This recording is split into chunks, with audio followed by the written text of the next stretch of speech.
And welcome back, everyone, to Calls with the Wizard. I hope everybody's enjoying their beautiful weekend. I had a great time out in Santa Maria. I was out there with DJ Dominator's crib. Magic Girl from Bakersfield came through. I'm co-producing her record along with Darren Vegas, who's doing production, and DJ Dominator was doing production. And we had a great session. So most of you that follow me on my page saw my stories, saw my pictures, and just had an amazing time. Hopefully you guys are having an amazing time. Other than that, we will be back with Roadium Radio on Wednesday. And I like the Calls with the Wizard because it gives the fans an opportunity to actually be a part of the show. Many of you I probably will never meet. I hope I do. You know, many of you fans that tune in and they just want to call and ask a question regarding whether it's hip hop, regarding whether it's a documentary, regardless whether it's, whatever, DJing. I'm here to answer these questions. But I also have a guest today who is no stranger to this podcast. And without further ado, please allow me to introduce Marvelous Inc. And he'll be taking calls with the Wizard. How you doing, brother? I'm doing good, Tony. Thank you for having me again. Appreciate you, man. Always. You know what, man? Okay, a lot of people still ask me after the Drinking with the Wizard because they weren't sure exactly what happened. Even though I released a video on my Instagram page, can you kind of share what happened on the way to the Drinking with the Wizard show? Yeah, so my apologies once again for, people that were tuning in and looking forward to, that show that we were going to put on, or you were going to have me as a guest. I was on my way over here, and while we were on the freeway, one of the entrances on the freeway, a girl was merging onto the freeway with us, and she hit me. She hit the back of my car, and I rammed into another dude. So we spent like 3-4 hours with the CHP, and she was trying to validate her claim that it was my fault, but we ended up proving that it was her fault because we had the witnesses that pushed me. And when you hit somebody from behind, yes, you're more than likely you're going to be at fault. You know what I mean? And she was on the phone at the time, wasn't paying attention, and wow, yeah. But nobody got seriously injured, did it? No, nobody got injured. Thank God, for that. What about her? Did she get injured? No, she didn't get injured at all. Okay, what was she doing? She was just on the phone, or she was on the phone looking at something. I don't know. She messed up when she was explaining herself the first time to me, but when the CHP got there, she kind of switched her story. She said that she wasn't on the phone, and I was like, look at her last call. Look at her call log. You know what I mean? Wow. Let's pull up your call log and let's see if you were on the phone like you said you were to me. And she didn't want to do that, Yeah, she was trying to get out of it, trying to lie. She was probably eating a burrito supreme and didn't want to get caught. But other than that, man, how's your weekend been going? Like I had announced, I had just been in Santa Maria. I like to drive over there. I like to drive back. Have you ever been to Santa Maria? Nah, I've been up to Santa Barbara, bro, but I want to go up there. It's really pretty up there. It is really, really nice. It's a good getaway, real quiet. It's not a party town. Good food. So I went out there and hung out with my friend. Once again, Dominator, much respect. But other than that, have you seen anything good on TV? Because I usually like to recommend movies, documentaries, or anything that's dope to everybody that's watching. And I'm only sharing before we start taking calls. You know what I'm saying? Right. So. TV, man, I don't even watch TV no more. I don't even know if anybody really does watch TV anymore. Everybody's on YouTube watching podcasting, and the movie theater, it doesn't even seem like the movies. Like, remember in the 90s, like, there was always badass movies out. Like, bam, let's go, they want to see this movie this Friday. There was always action movies, always, like, horror movies, some good shit. And now it just seems like there's just some bougie-ass movies out there, But you know what I did go see? I took my daughter to go see the Top Gun. She didn't want to go see it. Okay. But I wanted to see it because I remember the first one when it came out, And it was dope. It was pretty dope. And she ended up liking it. So it was pretty, it was kind of, good for her to see something. And when we got home, I showed her the first one. I'm like, look at me, this is the first one, when I was a kid, when I was your age, you know what I mean? And she kind of she liked it. Okay. And you know what? People have recommended that movie to me, and I just haven't had the time to go see it. But I do want to see it, or I'll probably eventually buy it. But everybody told me it was good. I seen the first Top Gun in the movie theaters, okay? And, but what I seen recently, and I was trying to go see the new Jurassic Park, but I just haven't had the time. But I've seen the movie called Black Phone. It's like a horror movie. Oh my God! Did you like that movie? I liked it. You did? Yes. Oh, I didn't like that movie. Why? My daughter made me go see that movie, and that's why I took her to go see Top Gun. I'm like, all right, now that I've seen your movie, I'm gonna take you to see my movie. Okay, now does she like it? She liked Top Gun, but I didn't. Oh, she liked the Black Phone. Yeah, she said it was all right. It was kind of dumb, but to me, it was just.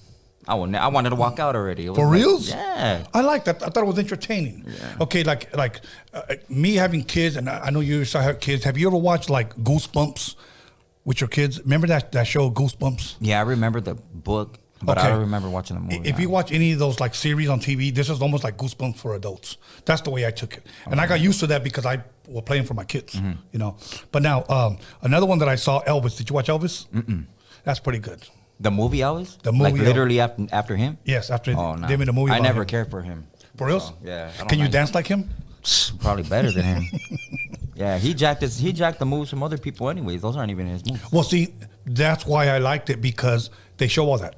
Oh, they did? And they show who were his major influences. They show who he pretty much took the songs from.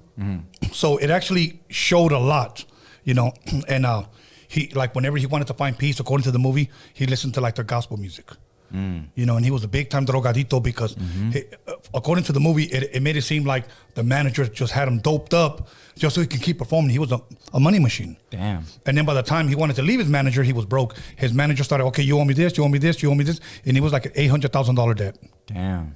Like, it showed that side of Elvis that you would not have expected. That's crazy. So it was actually pretty good. And he died like at 42 or something Yeah, like he that. died young. Very fucking young, bro.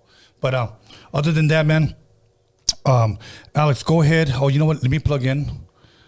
Let me plug in real quick. We're going to start taking calls because we got a lot of people like, yeah, man, I'm going to call in, you know, and I'm going to ask them a question about the Mexican Israelites and all that stuff. Oh, man. You know, but here's my thing, okay?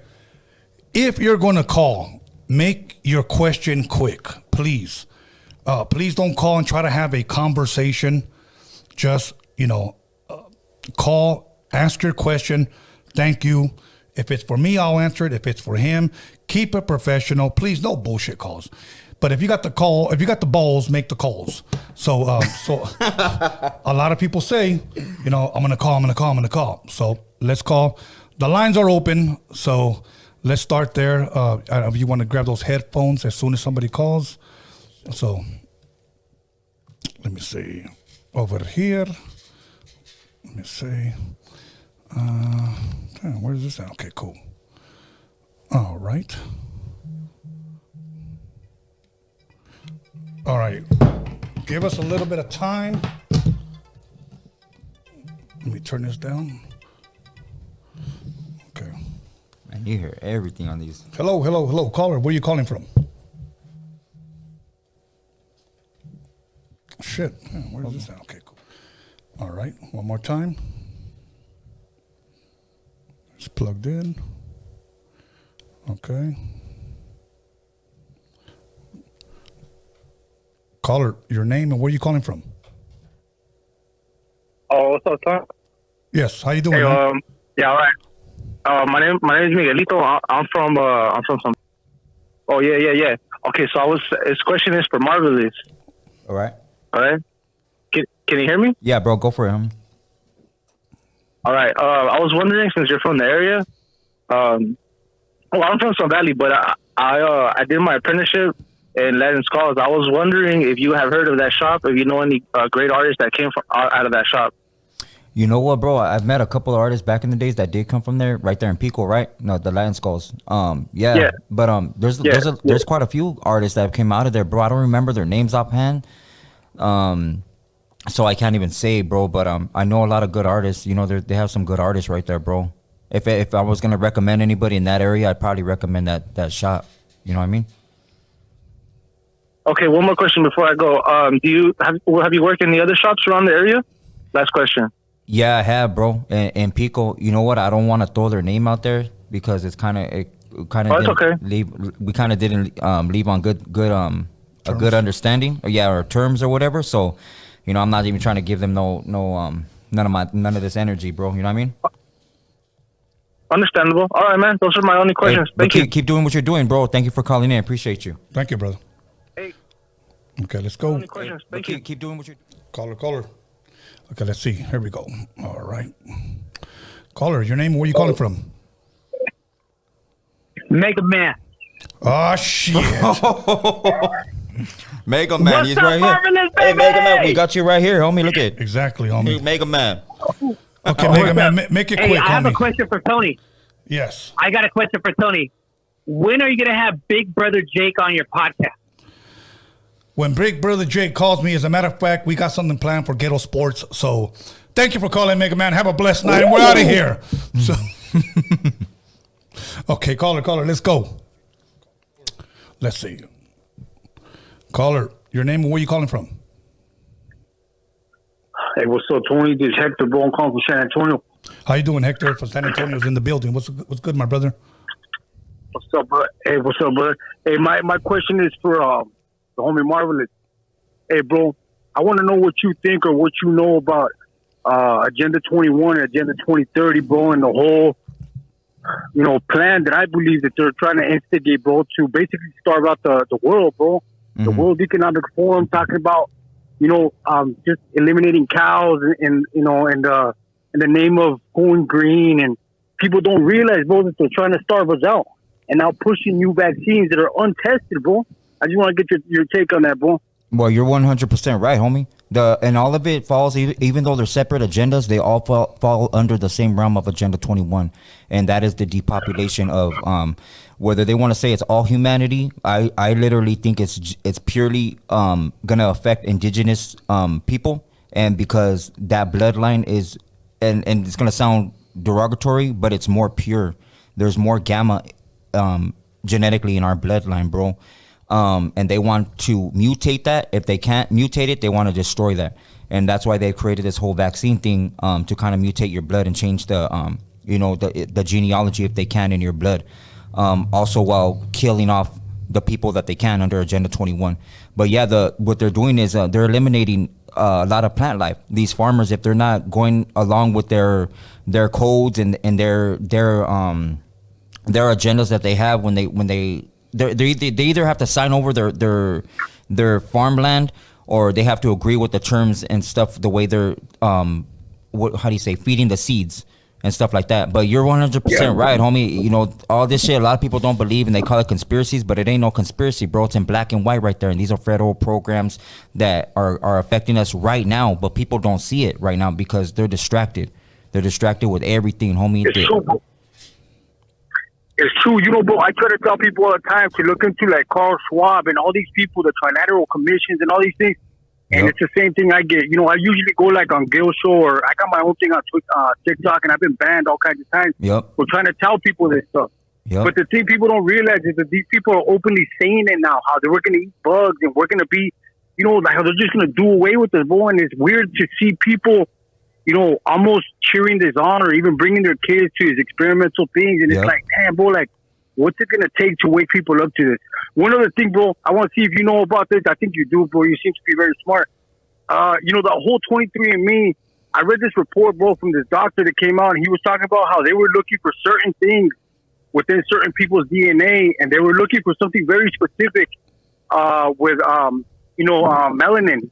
Mm-hmm. In people's skin, bro, and they were developing something very strange with that. I don't know if you know anything about that, bro. Well, that's what I was speaking on, bro. The indigenous people contain melanin, or a form of melanin, and melanin is fed through the photosynthesis of the sun rays that the sun rays gives to plant life. It's energy, and we're the only people that get that, bro. Other nations do not get that, and it's not to talk down on them or anything like that, but Asians don't get that, Weddles don't get that. Just an indigenous people that are called melanated people, and it's not African American. It's just melanated people. It's a brown race, bro. That's it. Awesome, man. Thank you, Colonel, for calling, man. Thank you, homie. Stay blessed, bro. Caller, let's go. Appreciate the call so far, everybody. Thank you for the calls. Okay, let's go. Caller, your name? Where are you calling from? Hello. Yes, if you could turn on your TV because there's an echo. Yes, this is Tony, Bandit Alvarado. Oh, what's up, Bandit? Oh, what's up, my brother? Yeah, how you guys doing, man? Aquí nomás, bro. Yeah, we're about to start drinking, and wish you were here for a modelo. You better say nothing. You better say something nice, homie. I'm gonna block you.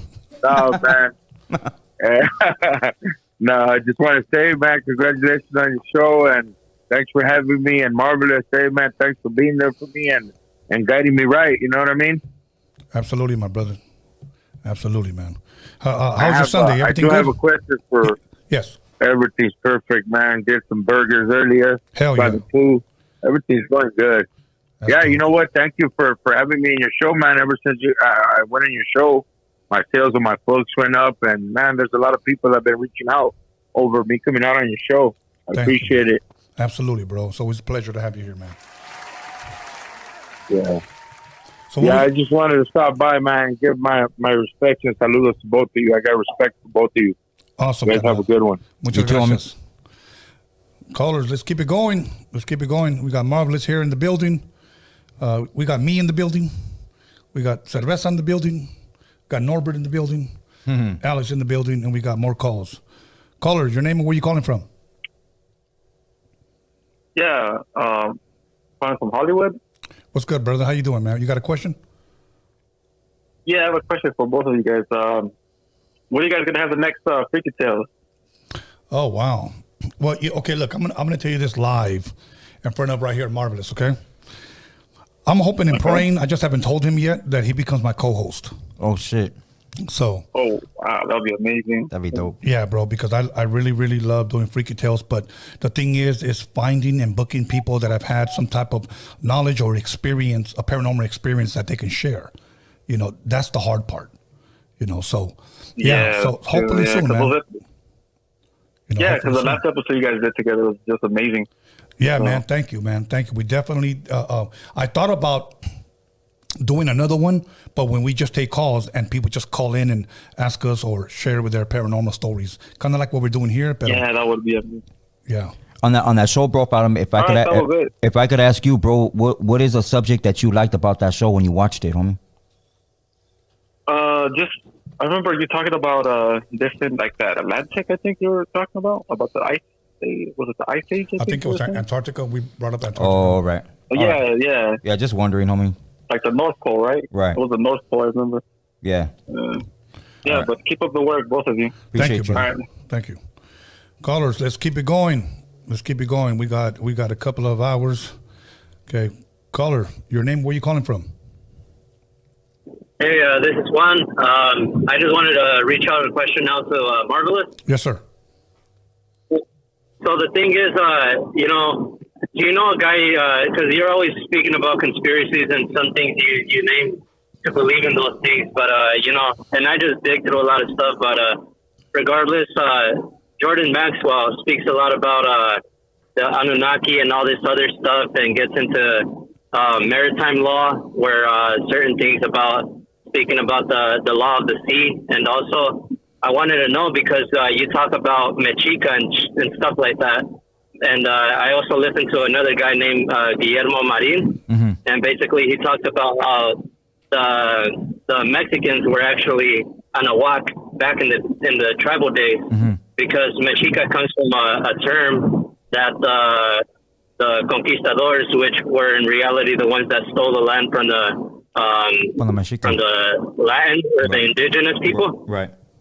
So I don't know. Just what are your thoughts on that? Because like I said, a lot of people say it's Mexica, but then they say it's Anahuac. But what would you say about that? So there was different tribes within the Mexica, bro. So not everybody would be from the Mexica like lineage. You really would have to like go back in time to like a lot of homies say, oh, I'm Mexica, or I'm one of the true ones, I'm an Aztec warrior and stuff like that, and that's where my bloodline comes from. No, chale. There's a lot of tribes in the surrounding area like gangs. It's like saying like today, like saying, oh, I'm a Sureño. Okay, well, what barrio are you from within the Sureño tribe? You know what I mean? So back then and it's a good thing if you ever want to check out Cortez's his writings on his diary, bro, when he was off land, barely coming onto the land, he described the seed of the Anunnaki, which are the Nephilim or the Guinea 9 giants, bro, from seeing them afar. And that was a faction that was in the Mexica tribe of being giants, bro, that had us in captivity and had us sacrificing for their gods. That they made gods for everything, bro. Sun gods, the moon god, the god of the underworld, everything to sacrifice to benefit off the blood or the sacrificial offerings of the children, that blood that they were drinking. But those are the things that you won't learn in school, homie. So yeah. No. I agree, man. I agree. And just one more thing, man, about Cortez, a lot of people say that he was the one that conquered the people, but he actually used Moctezuma's people to come up on the indigenous. Yeah, but it's all kind of crazy stuff in history, Yeah. I won't take much of your time, man. I just want to drop that, you know? No, it's cool, bro. You know, they've been manipulating indigenous people for decades, centuries, bro, by telling one part of us, hey, that people are going to invade you here, use this or do this, or I think they're plotting against you and using us to fight against each other. And we're still doing it today, homie. We need to rise up and have that understanding when we're being manipulated, bro, and stop being distracted and come together as a people. Absolutely. Correct. Thank you, Cardinal. Thank you All for right, taking man. your Well, you time, guys man. call me. Hey, take care, man. Thank All you. right, later. Okay, let's keep it going. If you got the balls, make the calls. Make a shirt like that, bro. Let's go. Let's keep it going. Hope you guys are enjoying the show. I'm enjoying it. I know Marvel is enjoying it. Yep. We're going to bring out the tequila in a little bit. Then we're going to enjoy it a little bit more. So a lot of you guys said you wanted to make calls. So let's go. Here we go. Caller, where you calling from? What's your name? My name's David. I'm calling from Austin, Texas. Okay, Texas is in the building. What's up, brother? You got a question? Yeah, man. I wanted to say, hey, Tony, hey, man. I really appreciate and enjoy all the stuff that you're doing. And Gracias. marvelous, man. Hey, I really appreciate like all the knowledge that you're teaching. But I have a question.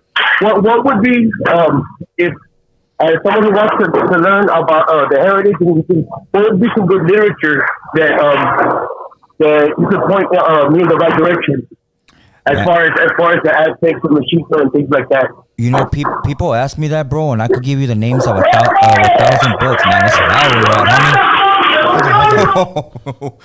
It's super loud where you're at, homeboy. Okay. Yeah. Hey, brother, since it's so loud, I'm going to hang up and allow him to answer the call. Yeah. Okay, let's go. Go ahead. Wow, that was super loud. I think homie was calling from jail, huh? Probably. Sound like a bunch of homies in the background. But you know, I could give you, like I said, 1,000 books to read, and you know, other people are gonna say, "Oh, read this book," or "You should read this." The best thing for you to do, bro, is, I mean, if you're in the United States, because I can't tell you, oh, you know, you should go to Mexico and visit this indigenous tribe or whatever. But get together with a tribal member, go to a reservation and ask to speak to their elders and see if they're willing to accept you to sit amongst the fire with them and get that knowledge straight from them, bro.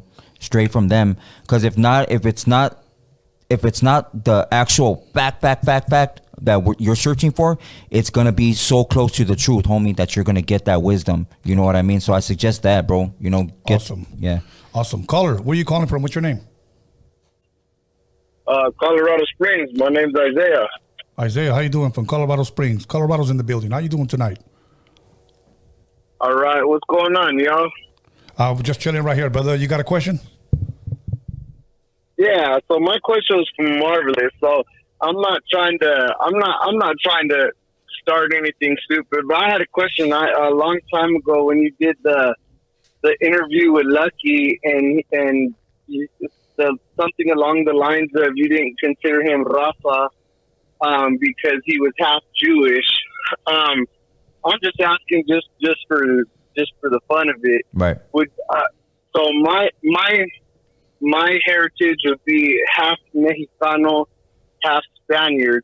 Mm-hmm. Is that considered Raza to you? And it's just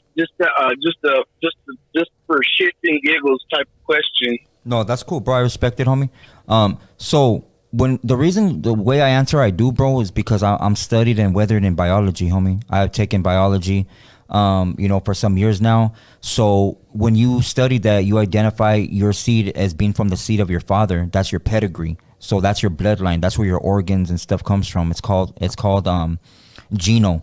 Your pheno comes from your mother. So the actual facts of everything of where we come from would not be from our mothers, bro. We're not half anything. That's something the educational system puts or instills in you, that you're half this, half that. So you'll never know the real tribe that you come from, when in fact you are from the pedigree of your father, your dad. So when Lucky said that he was Jewish, I looked at him, and he's not melanated. I mean, he's not a black person per se from the tribe of Judah. Also, when you study history, as I'm well studied, I'm not trying to say I'm the smartest person in the earth, I'm just saying I'm studied on these areas, so that's why I speak on them the way I do. So if I sound out of line or anything or derogatory, I'm not trying to be. I'm just giving you the facts that you're going to learn yourself if you were to study what you're trying to learn about. So Judah or the Judites. Oh, no, yeah. So the Judites would be consider black people today, African American, or that were taken out of Africa. Those are really Hamites. They're not Jewish people. So when he said he was Jewish, I asked about his father. His father being Russian, an Ashkenazi Jew. That's why they add the ish to the Jew. It means pertaining to or the adoption of. It's not literally the factual thing, but an imitation of it. So that's when I explained it to him. I explained the biology of it. And the second podcast that we did, he ended up apologizing to me because he did do a little research and he understood that he's white. He would be Caucasian. He is not Raza. He can't be and never will be. Sorry, you know what I mean? But and that only came to be a bigger problem because he got involved in something that was none of his business. And, you know, everybody likes to put their 2 cents in, and I get it.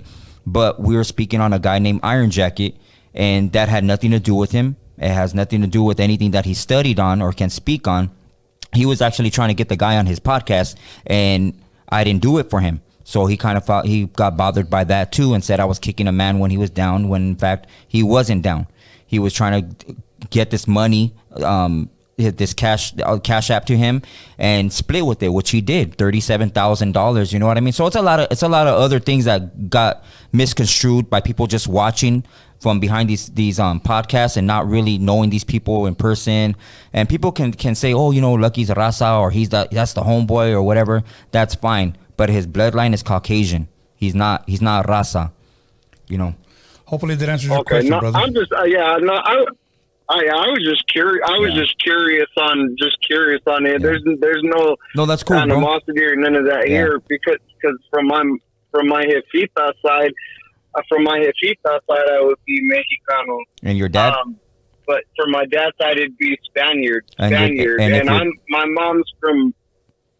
My mom is actually from like 45 minutes away from where Tony's family's from Torreon. Mm-hmm. So wherever your dad's from, bro, and your dad's dad, and your dad's dad's dad, that's where you're from, homie. So if he's Spaniard, then you're gonna be a Spaniard, homeboy. All good. Okay, all my respects, bro. Thank you for calling in, homie. I appreciate you though, for real. Yes, sir. Thank you. Alex, put on the live chat. Is there anyone that's Chicano-ish? Chicano-ish. That's right. Is anybody Chicano-ish? Okay, let's go. Caller, your name, where you calling from? They hung up. They didn't like my voice. So, okay, let's go. Caller, your name and where you calling from? What's up, Tony A? What's up, brother? How you doing, man? Where you calling from? All right, Fort Myers, Florida. Florida. Okay. Fort Myers, Florida. What's good, brother? You got a question? I just wanted to give a shout out to you and the homie for doing this thing or whatever. I actually been trying to reach you on Instagram and, been trying to hit you up because, man, I'm a big fan of your show. Thank you. So it's like, I know it's kind of hard for getting a hold of you or whatever, because I do my little music thing too. But much respect, and I want to give a big shout out to you and the homie. And I only have one question for the homie or whatever. I wanted to know if he still has his own shop, his tattoo shop. Oh yeah, bro. I have my own shop. It's in my pad actually. You know, I don't want to work for nobody. You know what I mean? So I don't go work for a shop. And I always tell people and the homies that are my friends that are working in shops right now. I mean, don't hate me for this, but when you go to a shop, you're actually paying 3 people. The shop manager, the shop owner that gets his cut, and the tattoo artist, you know what I mean? And that's if their head isn't blown up through all these likes and social media and they bump up that price, you know what I mean? So I always recommend, if you're going to get tatted at a shop, ask to speak to the artist. And if the artist is willing to speak to you like a man and look you in your eyes and stuff like that, then it's a good person to get tatted from, you know what I mean? He's actually taking the time to get to know the person that he's working on, and that's what every artist should do, you know what I mean? Instead of just taking it, this is my job, this is what I gotta do. Now you should know everybody you're working on, bro. Yeah. Awesome. Oh yeah, much respect. Tony, I only have one question for you real quick. Yes. When are you going to have Miss Lady Pinks or Miss Capone on your show? You know, it's funny, man, that I talked to Capone, I want to say maybe about a year and a half ago, bro. And we talked twice on the phone, and he was a lot like the fans saying, You know, I appreciate everything you're doing for the culture. I appreciate everything you're doing for the people. And I would like to come on your show. Let's meet first. And to be quite honest with you, he wanted to come on when he finished his record. But that was a year and a half ago, and we just never touched bases again. You know, and Lady Pinks, if she wants to come on Roadium Radio, I would have no problem interviewing her, bro. If people want to see her, you know, then I'll interview her. Yeah. I don't have a problem interviewing her. Yeah. You know, Okaponi. Yeah, she, you know, she's one of my main people I look up to because of me doing music or whatever. She's always gave me advice of all the times I met her and all that. You know, in Colorado, wherever I was at. So that's why I was asking, because she's, you know, we need to get her on there because she's a true, you know, a true homegirl, and I always looked up to her, you know. And I want to thank you for taking this time, and you know, and hope one day, man, I can meet you because I've always been a big fan of you, you know, and I love the show and the broadcast. I watch it every time, you know. And rest in peace to Night Owl, rest in peace to all the, you know, Slow Pain and all the ones that passed away.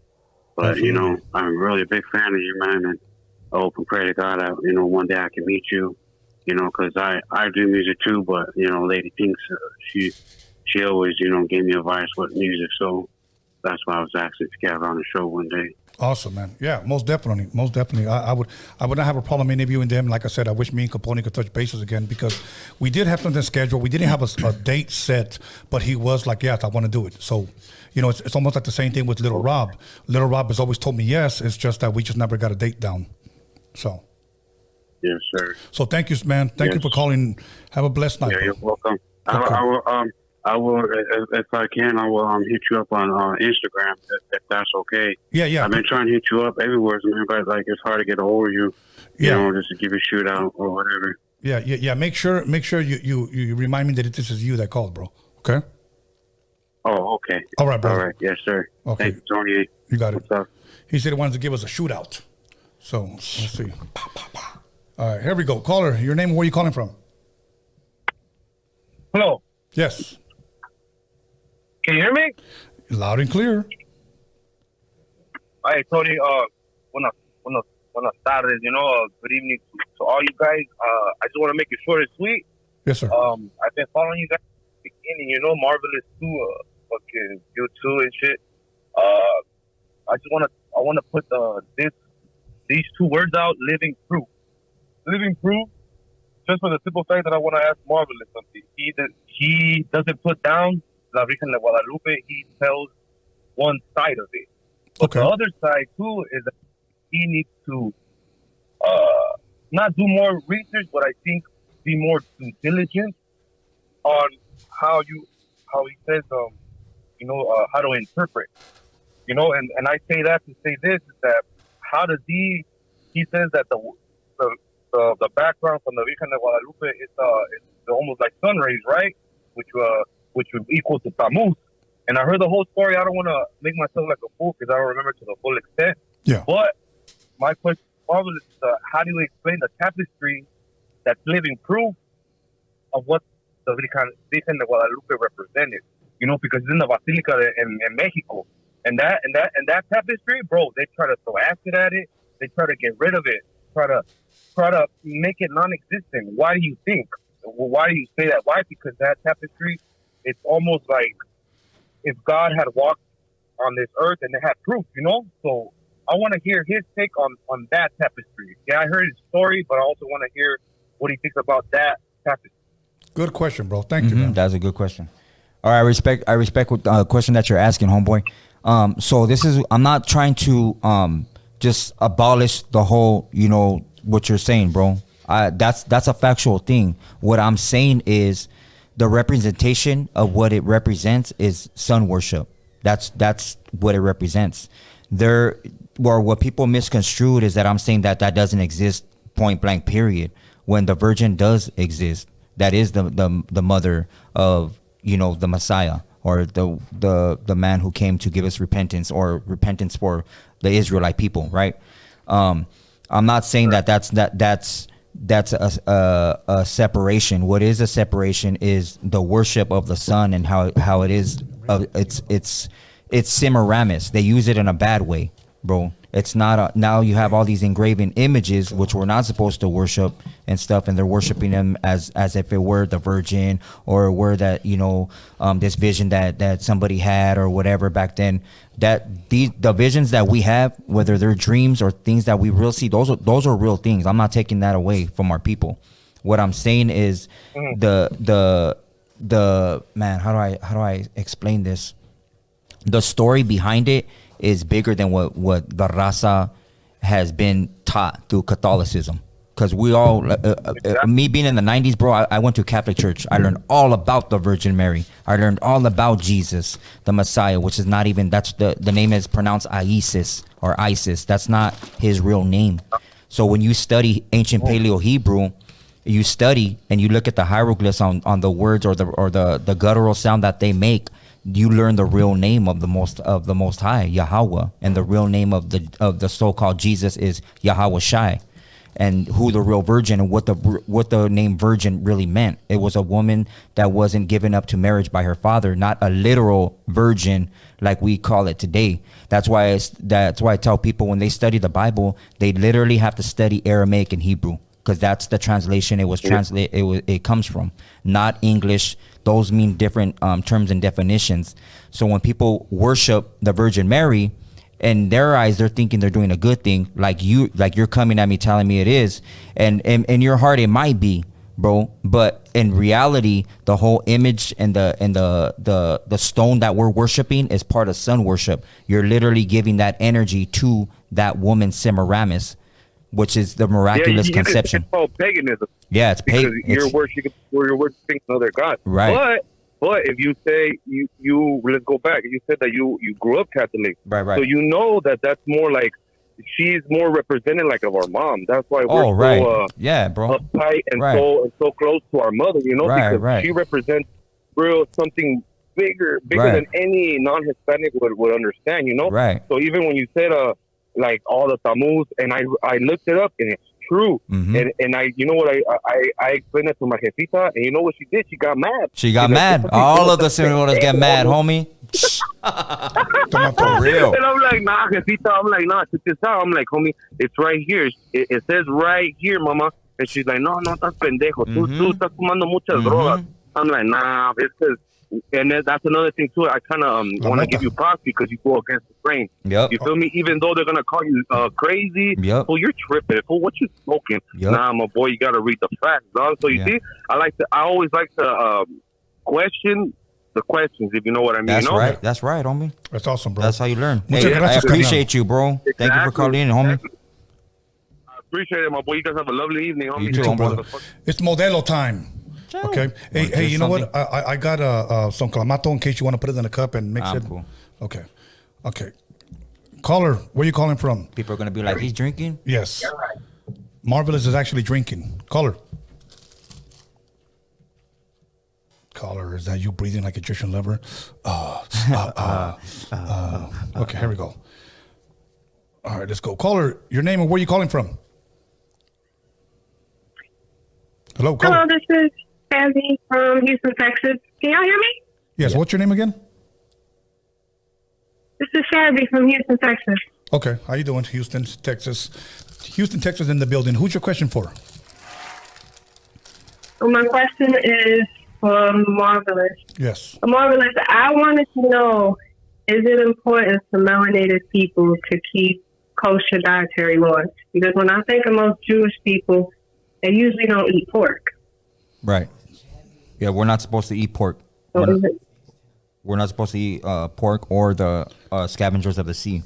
So anything that has a shell. If it doesn't have scales and it came out of the ocean, we're not supposed to eat it. So un burrito de carnitas is totally out of the question. Nope. None of that. Okay. All right. Well, I'm sorry. Was that it? And I have one more question for Tony. Yes. So Tony, I also wanted to know if there's any possibilities that you would do a verse for verse, but just for DJs. Because I really think it would be fire to have two DJs, each of them having a set, and then just mixing and scratching, or seeing if they can make a beat. Ooh. You know what? Right there, live in person. You know what? That really would be fun. That would be amazing, honestly. And I'll tell you what, I'm gonna do more than consider it. I'm gonna try to put something together, and we'll make that definitely happen. I thank you for that idea. Appreciate it. No problem. Thank you so much for the call, boss. Thank you. Have a blessed night. Bye-bye. All right. So that means like mariscos, aguachiles, ceviche, una campechana. That's out of the question. Okay, let's see whose weird number this is. The caller, your name and where you calling from? Hi, this is Cece. Cece? Yes, from Tijuana. How you guys doing? Damn. Oh, Tijuana's in the building. That's crazy. We're blessed. It's Modelo time right now. Yeah. What was that? I said it's Modelo time right now. We're having me and a Marvelous. That's right, Modelo. Shoot it. What's your question? No question. I just wanted to give a shout out to you guys. Great show. Thank you. I was talking to Marvelous last night. Awesome. Shout out to him too. Thank you. Appreciate you. I hope you guys have a great night. I do music too as well, so I'm gonna see you someday, Tony. Absolutely. Okay, let's stay in touch. My Instagram's up on the Tijuana. screen. Tijuana's in the building. Tijuana Tacos de Vapor. That's my favorite.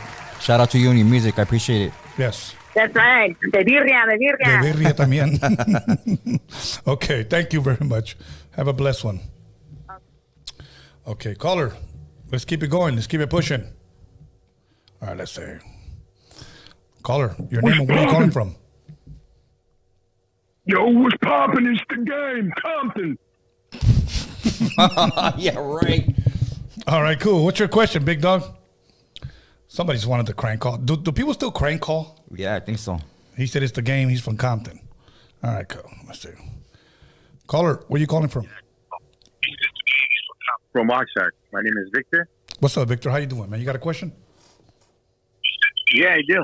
I wanted to talk about that Virgin Mary a little bit, if that's cool.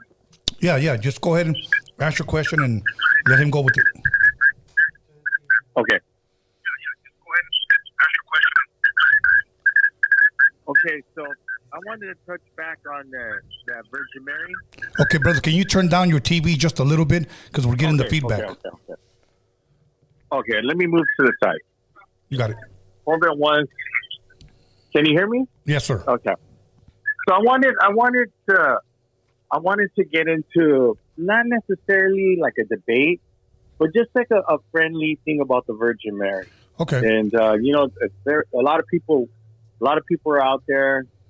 I know it's a kind of a question for him. I know Marvelous has done a lot of research history about it. And what I was trying to say is, first of all, I kind of want to speak some knowledge on it real quick. And they say that the Virgin Mary, when she appeared, I don't want to call it the Virgin Mary. I want to call it the Guadalupe, the Lady of Guadalupe. When she appeared to Juan Diego, she appeared to him speaking in Aztec language.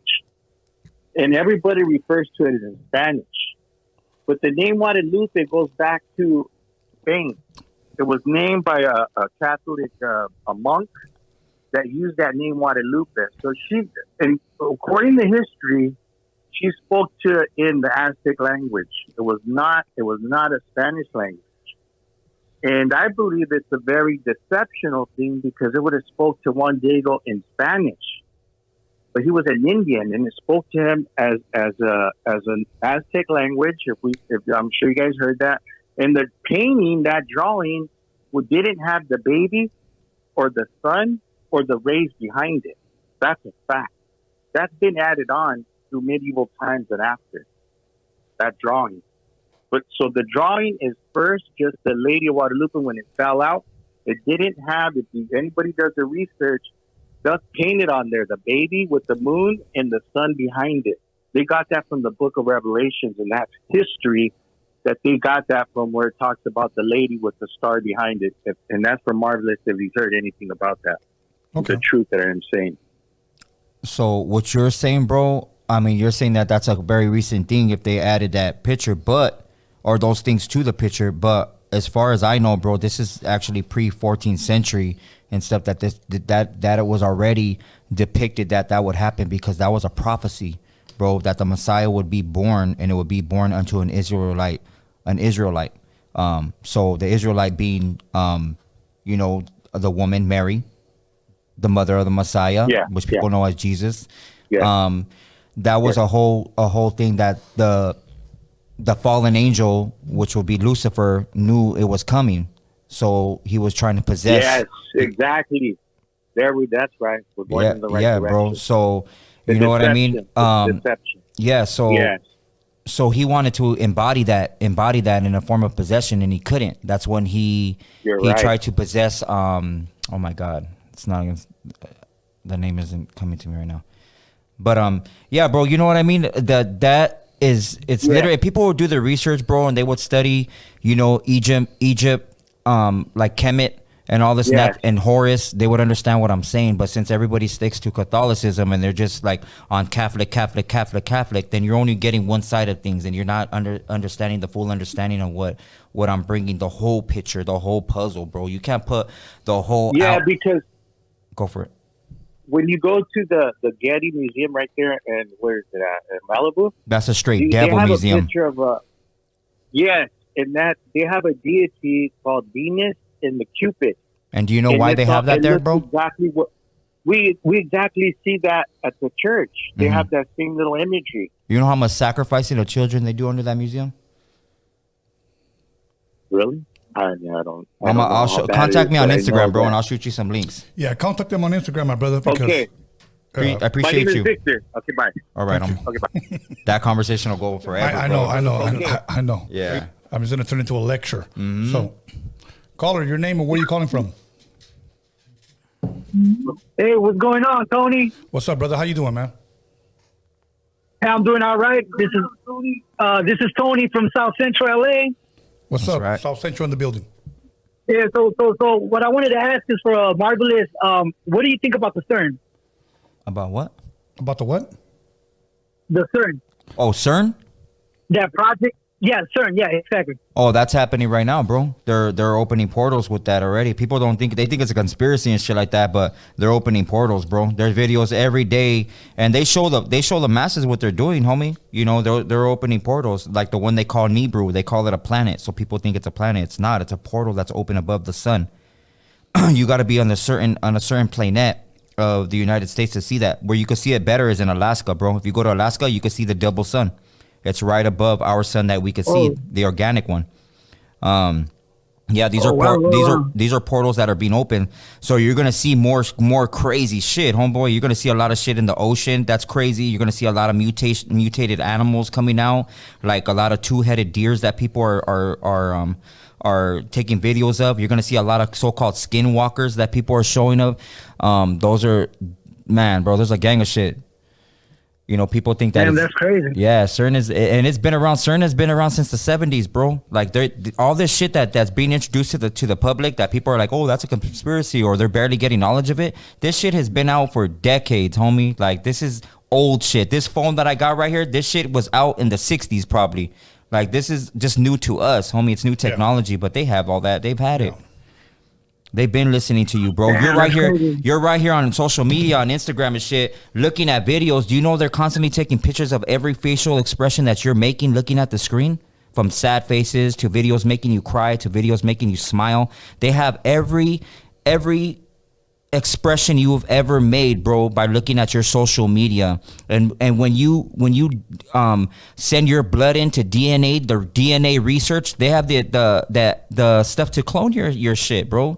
To get all that shit, they have everything, bro. That's why they're able to make all these videos. Like the last video that went viral of the Pope, he was giving a lecture. In other words, they'll get all the information. Don't give anything to, like, the best thing to do, bro, is to literally go back to year one, homie. For reals.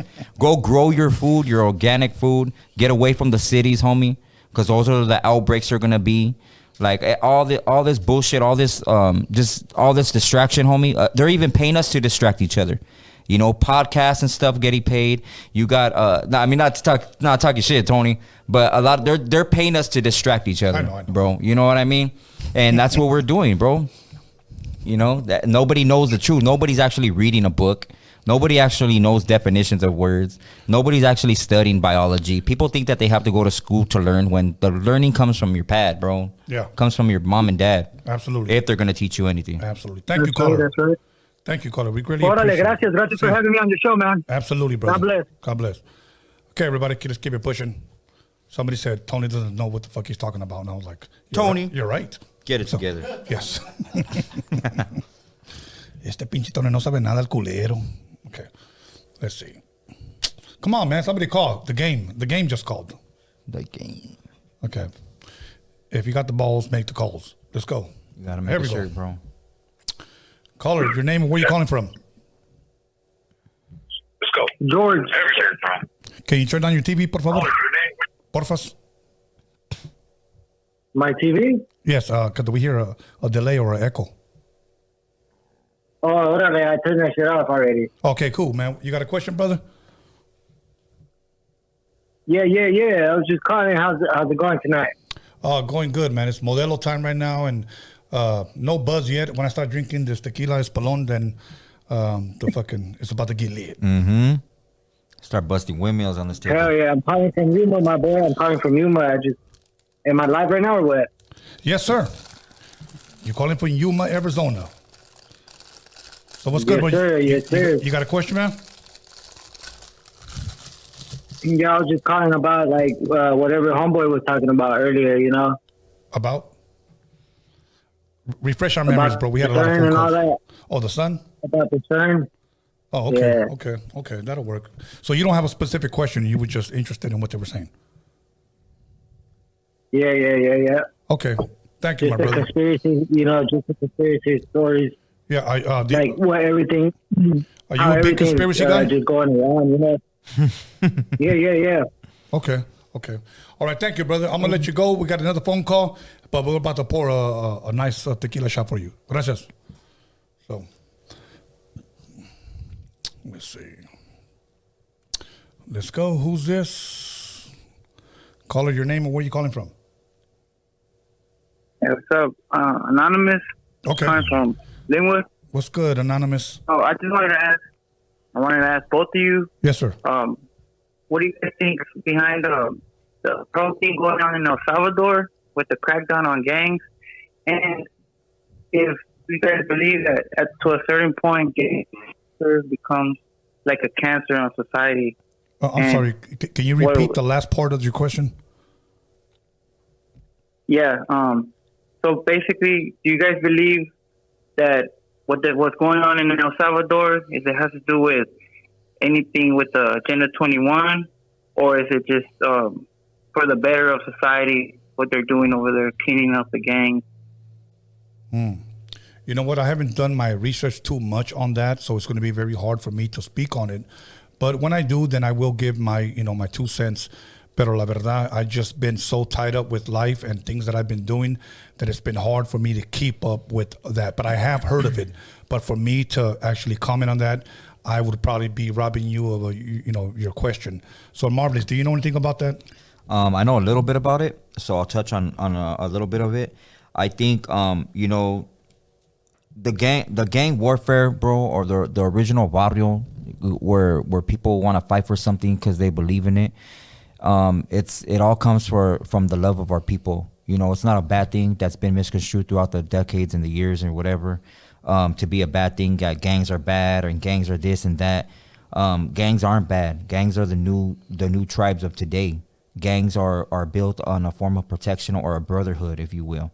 Of camaraderie between men. And I'm not I'm not gonna bring women into this or girls that are from barrios, because the original meaning of being from a barrio is the man protecting the woman or his people, his tribe, the people from his block, the people from his area, the people from his city.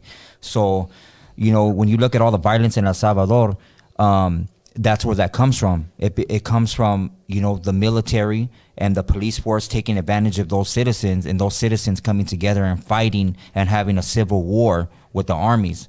Now that you have gang members that are from Los Angeles and they create a gang or a barrio over there, now it becomes more prevalent, and now it's looked at as a bad thing because now drugs are introduced.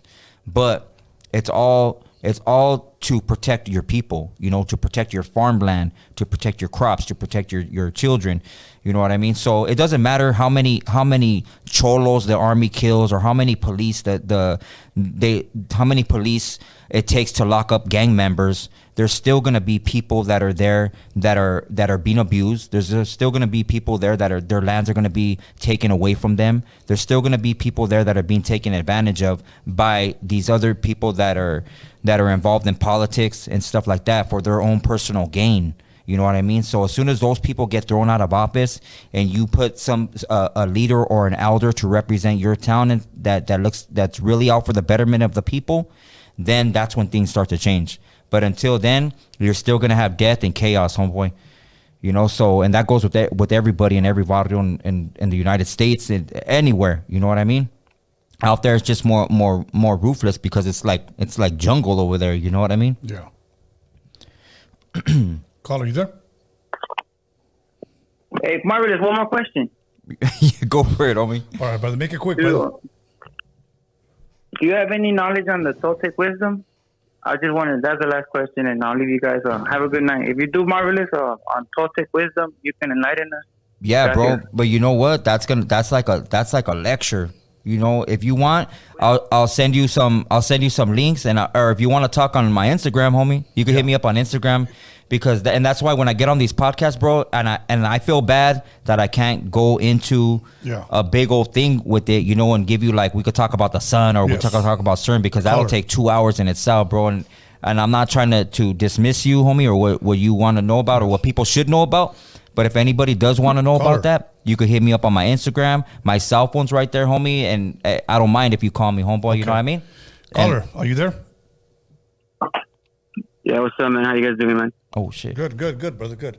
So I'm just gonna tell the previous caller. So if you want to get a hold of them on Instagram. Okay. What's up, brother? You got a question? Yeah. I want to know, man. What's your guys' opinion on the monkeypox that's going on right now, man? You guys think that shit's real, or y'all think that's just fake?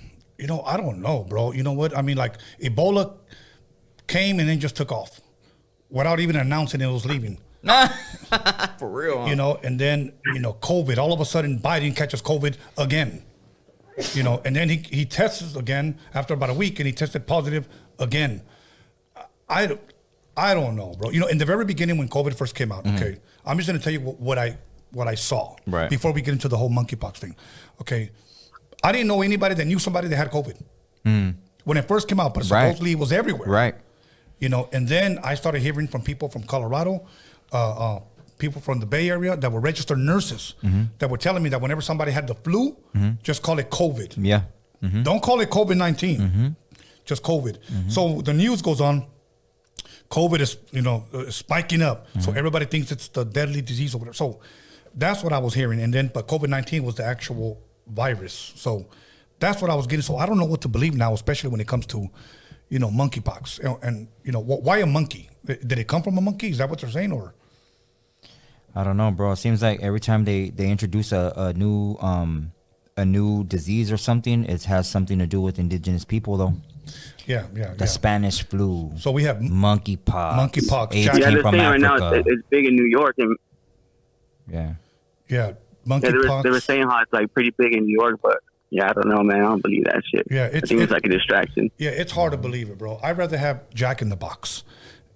So that's probably Jack in the Box. Hey, man, but thank you, bro. That's all I had today, man. Thank you guys, man. Oh, good. Appreciate it. I watch you guys all the time, man. Thank you, my brother. Thank you. Jack in the Box. Yeah, Jack in the Box. Okay. Let's go. Let's see. Caller, your name, where are you calling from?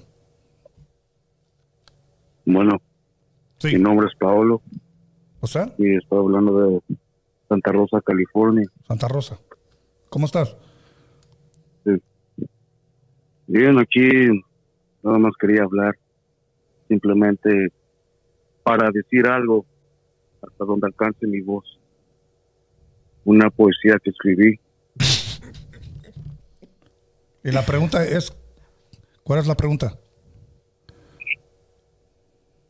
Pues hay mucha historia olvidada, historia que importa, historias en donde hay un valor para vivir, pero cada persona es diferente, las vidas son diferentes memorias de niños que son grabadas para siempre.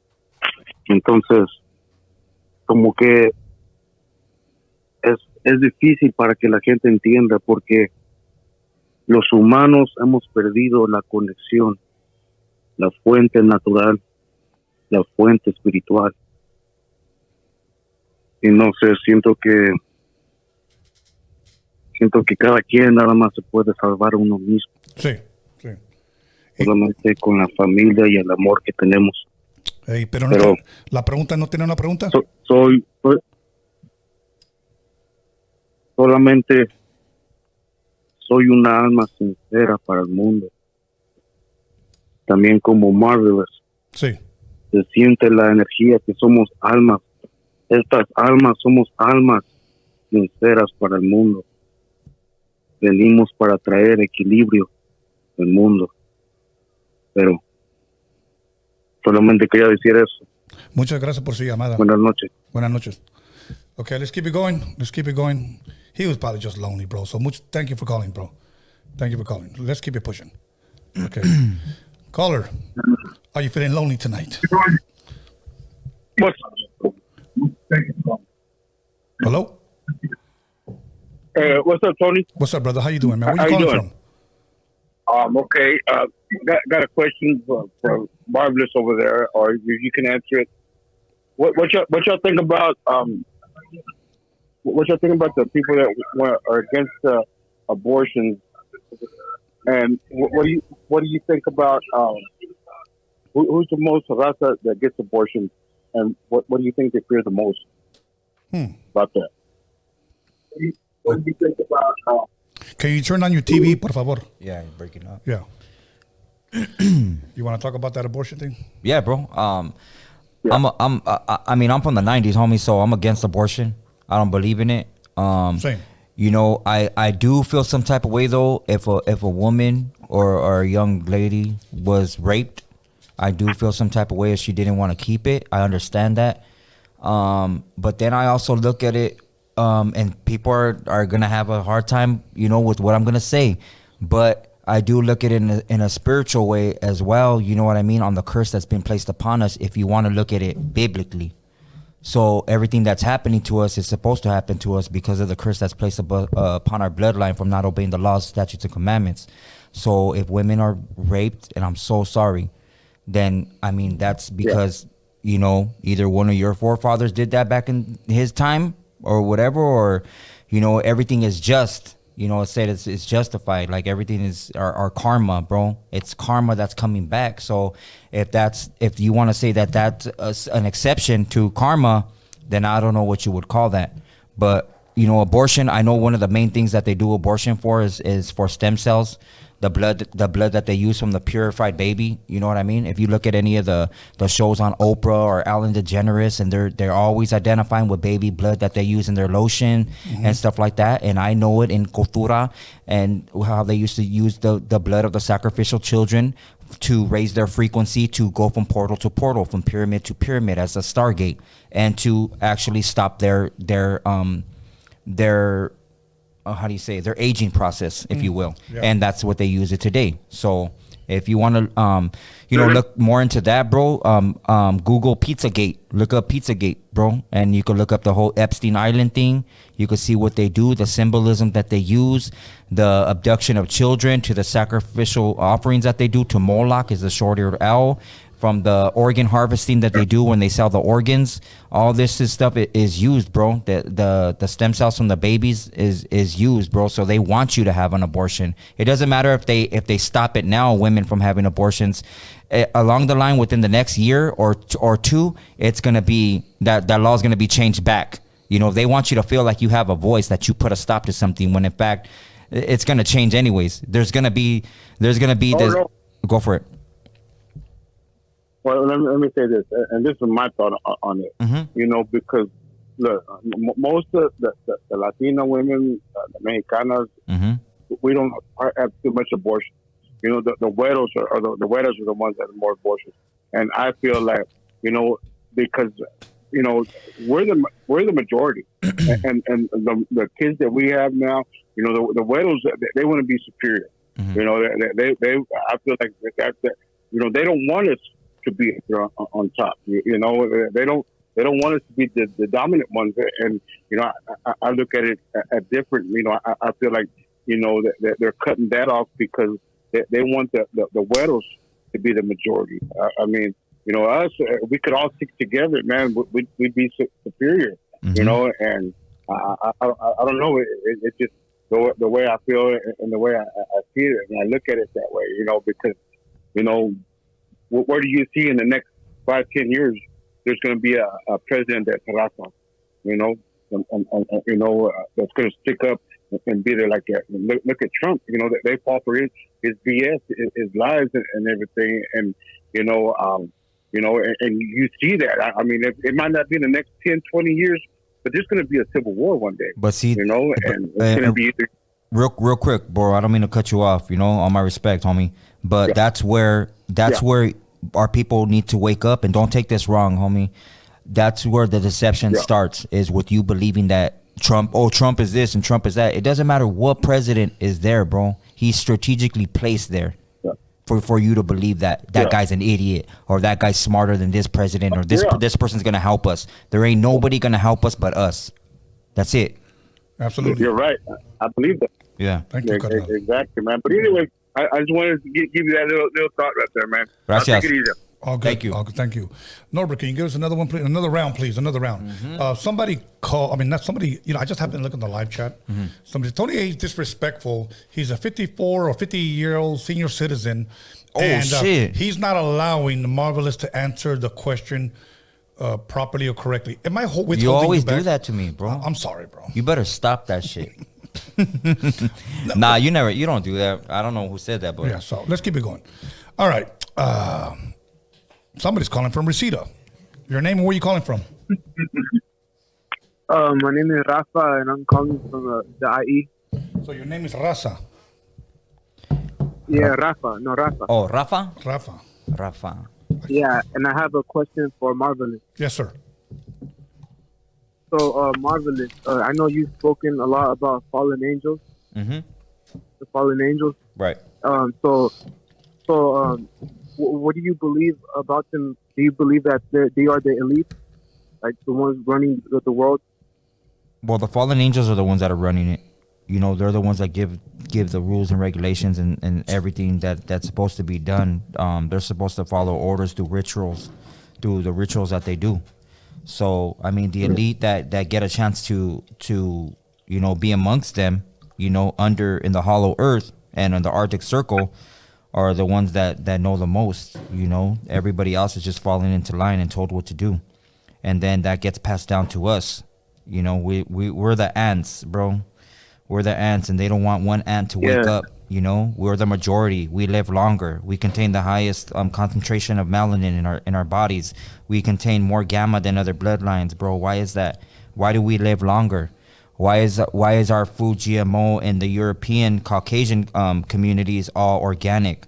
Why do, when we go to places to eat, why do they serve our water in plastic bottles and why them in glass bottles? Why do we have cell towers everywhere? How come they don't? Why do we have 5G? How come they don't? Go for it, bro. Yeah, and why do they put fluoride in our water system? Exactly, bro. Why is Bill Gates trying to block out the sun? What does fluoride do? How come blocking out the sun? What does that do to us? It's a lot of detrimental things. So do you believe that? Go for it. So do you believe that the presidents and politicians are not? I'm not going to say fallen angels, but there are different species in us because it wouldn't make sense for them to be pushing all of this stuff on us. Right. There's an amount of them, and man, these are very touchy subjects to talk about on these channels, bro, because whatever, but you're gonna hear it. So a part of them are part of the reptilian race, bro. They're part of that bloodline that's been mutated from the fallen angels, bro. They live on they're literally, they could shapeshift, and for some reason a camera or camera systems end up picking them up. You end up seeing their double eyes. You end up seeing, and it's in movies. They put it in movies, bro. That movie Alive, that was in the 1980s, that got pulled out from the theaters. That was a documentary on what's going on the elite running the world and how they use it. They use television, TALI vision. Right. They're telling lies to our vision, bro. Yeah. You know what I mean? But anyways, yeah, you know, you got it right. Everything that you want to say or that the question that you're asking, you're already on the right path. So you already know what's up. You know All what good, I mean? Man. All good. Thank you, Carnal. Thank you. Did anybody answer the Chicano-ish question? I wanted you to put it up there. Chicano-ish. Okay, what was it? What was the? Go ahead and talk into it. Okay, what was the question before that? People, I wanted to know how was your Sunday, and 452 people voted. 62% said it was a great Sunday. 24% said it was okay. 8% said meh.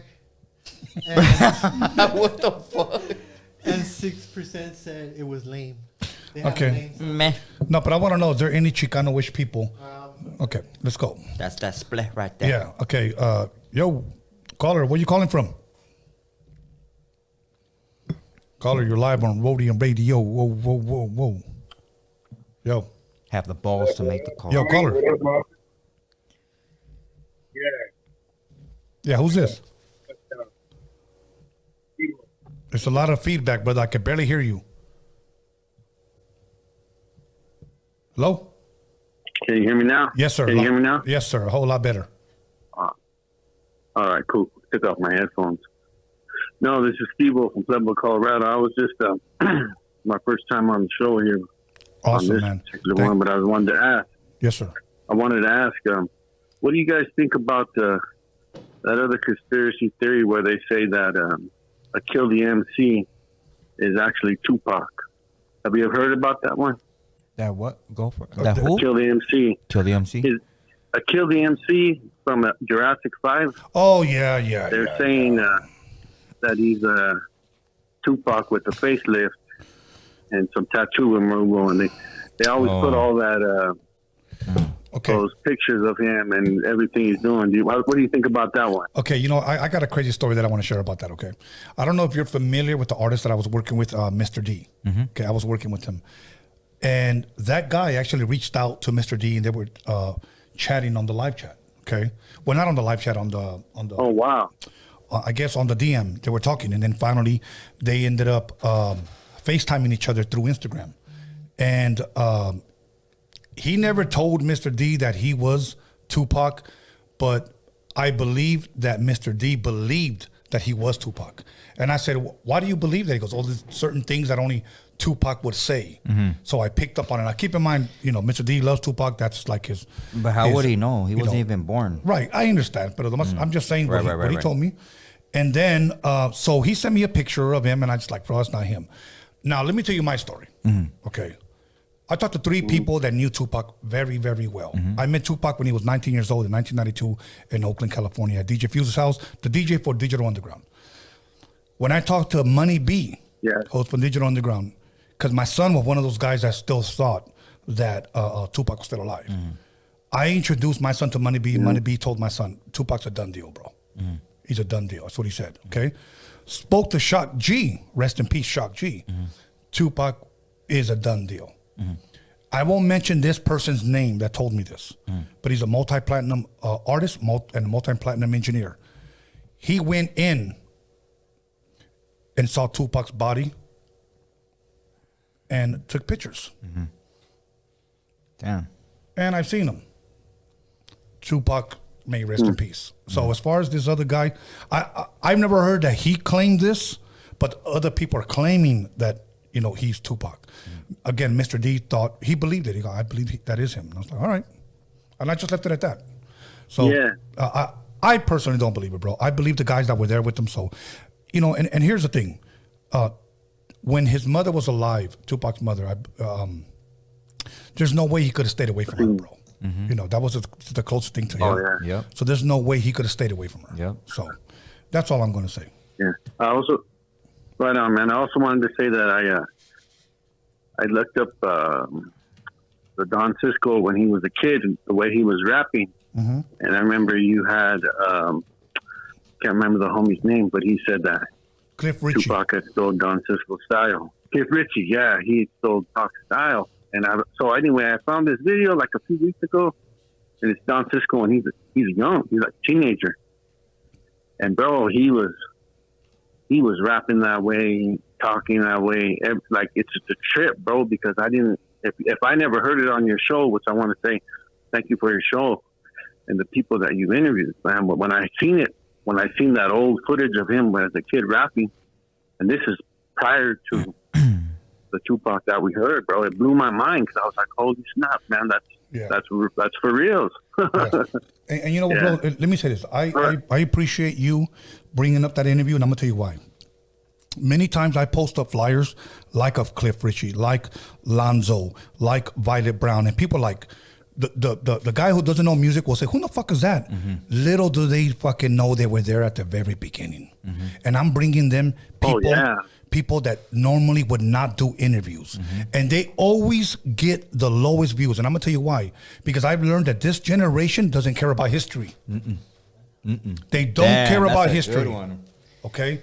So I appreciate you bringing that up. So if anybody wants to go watch that interview, and this is a black man, Cliff Richie, saying Tupac took his style from Raza, Don Cisco. Mm-hmm. So, all good, bro. Thank you for calling. Right on, brothers. Thank you.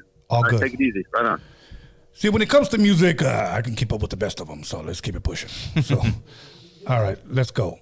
Hello, caller. Where are you calling from? Your name? I'm calling from Quiche territory. Okay. Okay, you got a question? Yeah, my question is, should brown people support the families of Palo Verde, La Loma, and Bishop to get their land back from the Dodgers in the city of Los Angeles? Most definitely. All the Raza should come together for that. And why? Because those are our people. Those are our people. It doesn't matter. People are only affected by cancer when it's done to when they have it. You know what I mean? But if everybody will come together, you know, and support this, because once it happens to one, then it happens to everybody. The cancer spreads, and that's a form of cancer. That's a form of cancer. Somebody being ripped from their home. That's a community. That community is in a city. That city's in a county. That county's in a state. That state is in a country. You know what I mean? That country's in a continent. That cancer is gonna spread. So you got to remove that cancer, and the best way to remove it is for us to come together as a cure. We are the cure. We've been the cure. The minute people figure that shit out, I'm sorry. Go ahead. I'm sorry. No. I was just going to say, and if you're aware that Buried Under the Blue has currently a petition on their website and Instagram and social media handlers that they're asking people to sign so that they could support. If you could let people know, we'd appreciate it. I'm 100% behind you, and I highly recommend Buried Under the Blue. If you guys can go to Instagram and follow that page, they support our Raza. They have a lot of factual things that they post, especially that what we're talking about right now. And if anybody wants to really do something for their community, they can start there. Awesome. Thank you for calling. Thank you for that question. Let's keep it going. Caller, your name and where are you calling from? I'm calling from Rosemead, California, brother. Come on, it's me, Box. Oh, shit. What's good, brother? Oh, it's me, back again, brother. You know me, man. Yes, sir. You got it 3 times the other day. On your channel. That's right. That's P1. right. What's up, Mark? What's up, Marvelous One? How you doing, brother? What's up, homeboy? How you doing? He said Marvelous One. I'm doing great. The Spencer, I said it right. Marvelous One, right? Yeah. You're good. I got 2 questions. I got one question for you, Tony A, and I got one question for Marvelous One. So I'm going to start with the first one with Tony A. Yes, sir. Tony A, what is your thoughts on Sonny? Porfa. If you don't want to talk about it, I understand. My thoughts on Sonny? Yeah, the interview. Okay, first and foremost, you know what? I'm glad you asked that. Hold on, let me fix myself real fast. Yeah. Fix yourself. Okay. There you go. I was at a fight. When I say a fight, it was a boxing match between Cholo Trucker and Gunner. And he was there. I was with a friend, somebody that I consider a friend, David Rocha, a.k.a. Sir Dino. He had invited me. Also, the guy Paul from, I think he's the director or producer, I believe, of the movie Kilroy. They've all invited me, so I went over there. I drove up there by myself. Everybody greeted me. Everybody from Cholo Trucker, the Gunner, everybody did greeted me except Sonny. Sonny never even looked at me, never shook my hand, never walked my way, never said anything to me. I think that if for some reason, I don't know if he does or if he doesn't, he's never told me. If for some reason he didn't like me or wanted to tell me something, he should have done it right there because I was right there by myself. Okay? I showed up by myself. Exactly. You know, here's what I don't appreciate. I don't know if these are his intentions or not, but if you're not going to approach me and talk to me in person like a man, then don't take it to Instagram and YouTube because I'm going to think different of you. You're right. That's what don't do that, man. You know, I'm a nice guy. Walk up to me, talk to me. I don't fucking like you. Cool. I get it. If you want to talk outside, we could talk outside. But you don't have to, you know, go the extra mile and on Instagram and on YouTube, and that's how you approach me. I just think different of him after that, even though we never, you know, formally met, but I was right there with them for several hours, and not one time did he approach me. He made a video that somebody told me that he was saying, oh, I'm Tony A's age, he's 54 or whatever. Cool, we could talk like men, bro. You know, I mean, but he went ahead and ran his mouth and said he doesn't like me. He doesn't want nothing to do with me. He doesn't want to be around me, but he was around me. So, but he doesn't want nothing to do with me, but he talks about me. So, yeah. I mean, I don't know. What do you think I should think of him? Well, this is what I think, and this is my opinion. Me, like, because I know who you were way back in the days, because I grew up in Rosemary, and when you recorded in Alhambra, yes, and I believe it was with Height C, I could be wrong. Yes, but I remember when all that happened, and I followed your career. I knew who you are, and to me, you're a stand-up vato, solid vato. I have nothing bad to say about you. I'm not kissing your ass, not because you have your platform. It's when you came out with your platform, you supported the Raza.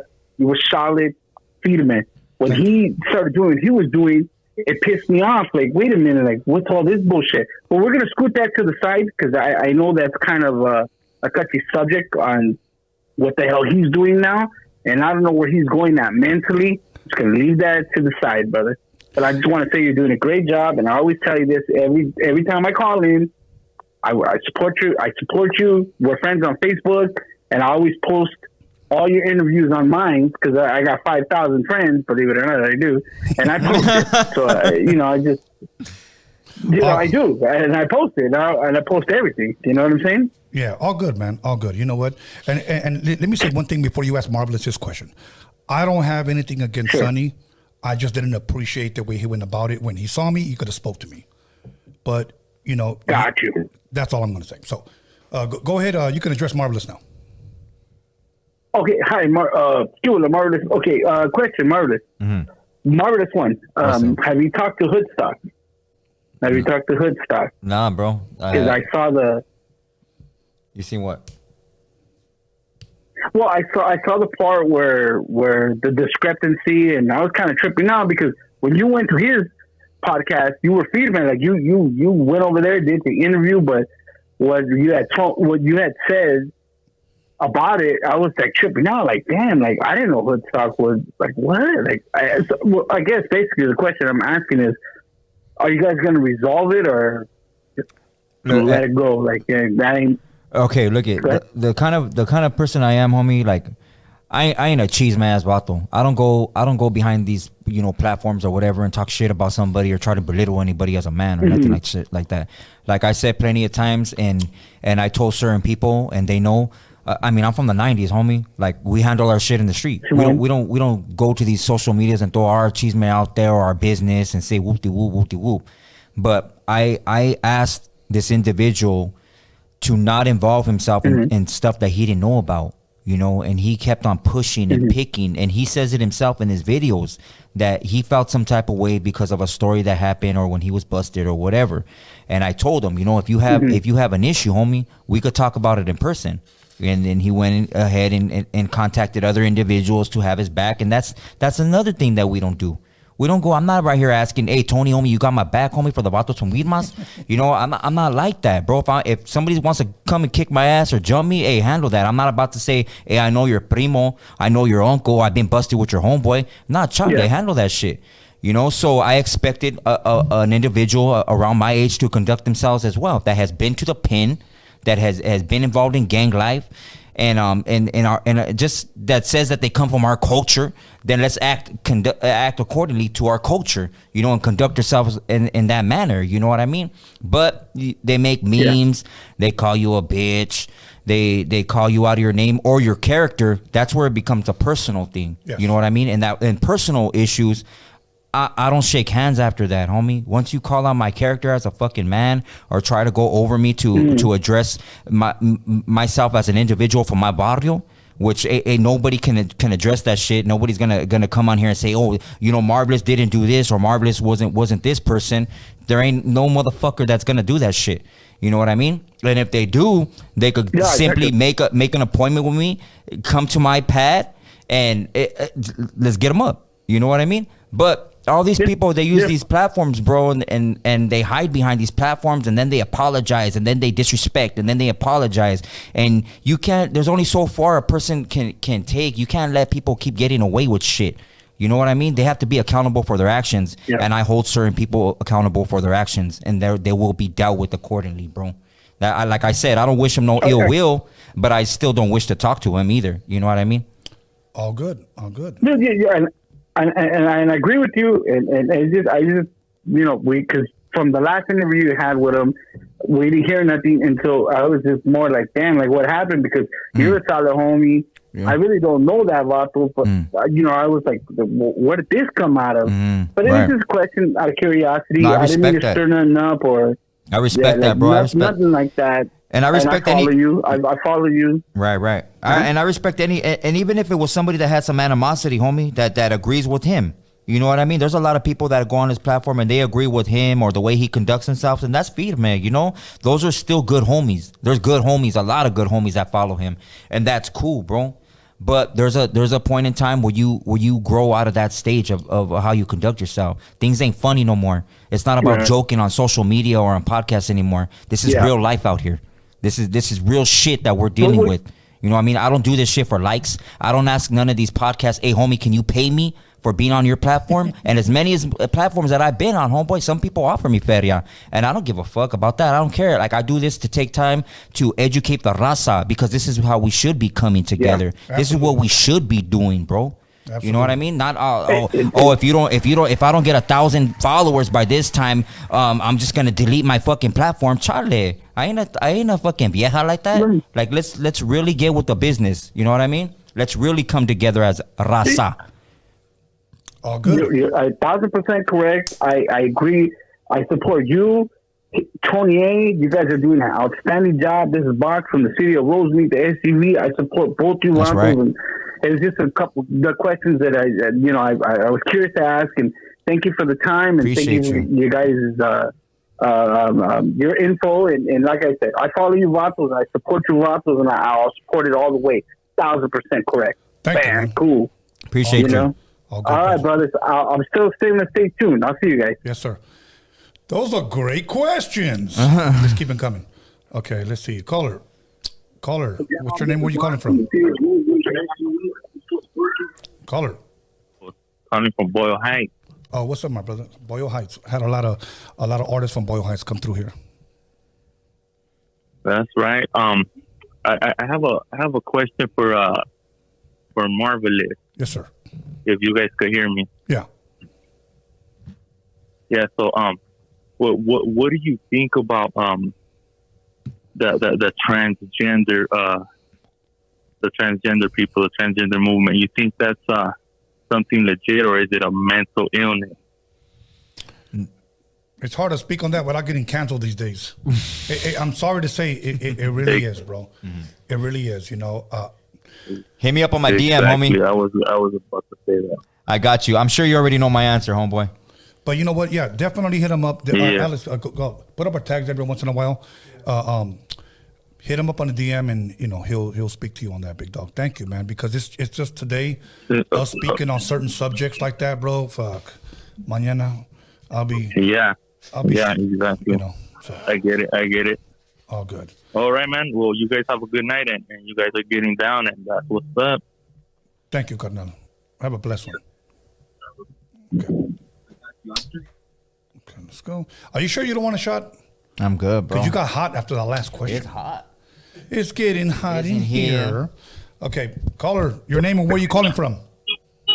Hello. Can you hear me?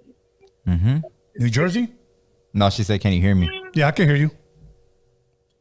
Okay, me llamo Esmeralda, and I'm from Long Beach. I have a quick question for Daniel. Yes. She knows you. Okay, so mi pregunta es, you know how you said you're not supporting abortion rights? Right. Okay, so I'm in the medical field right now. I'm studying, and I learned that certain women need that procedure done in order when the pregnancy is already lost. Since pretty much sometimes the body cannot arrojar el bebé. What do you think about that? Okay, so then again, you got to ask yourself who you're learning from, right? All the people in the medical field go to these certain, they take a 2-week course. You got to leave work and take a week paid course to learn about something new and something this and that, just such as you learned what you're talking about right now, right? And if they have lost the baby, then, the baby has to be taken out or whatever, your body will push it out. If your body's having complications of pushing the baby out and you need that procedure done, of course. But I'm saying a live baby, a fetus that is still a baby, that's in your womb, that should never be taken out of the body, especially what they're using the stem cells for, or the adrenalized blood. They shouldn't be pushing that agenda. They shouldn't be manipulating women that they should have abortions. You know what I mean? They do it in a way to say that we're overpopulated. Look at the Asian community and over there in Asia. They don't allow them to have certain kids. They're only allowed to have so many males or so many females, and the rest of it, they can't have them. That's that. Damn, Well, they're controlling the population. Yeah. But you know what, caller? I have a question for you, and it's since you're in the medical field, I can ask you. Are you familiar with partial birth abortions? No. Okay, when you Not to the fullest. Okay, when you get a chance, please, I'm encouraging you to please look it up, because partial birth abortions is when a child is getting ready to be born.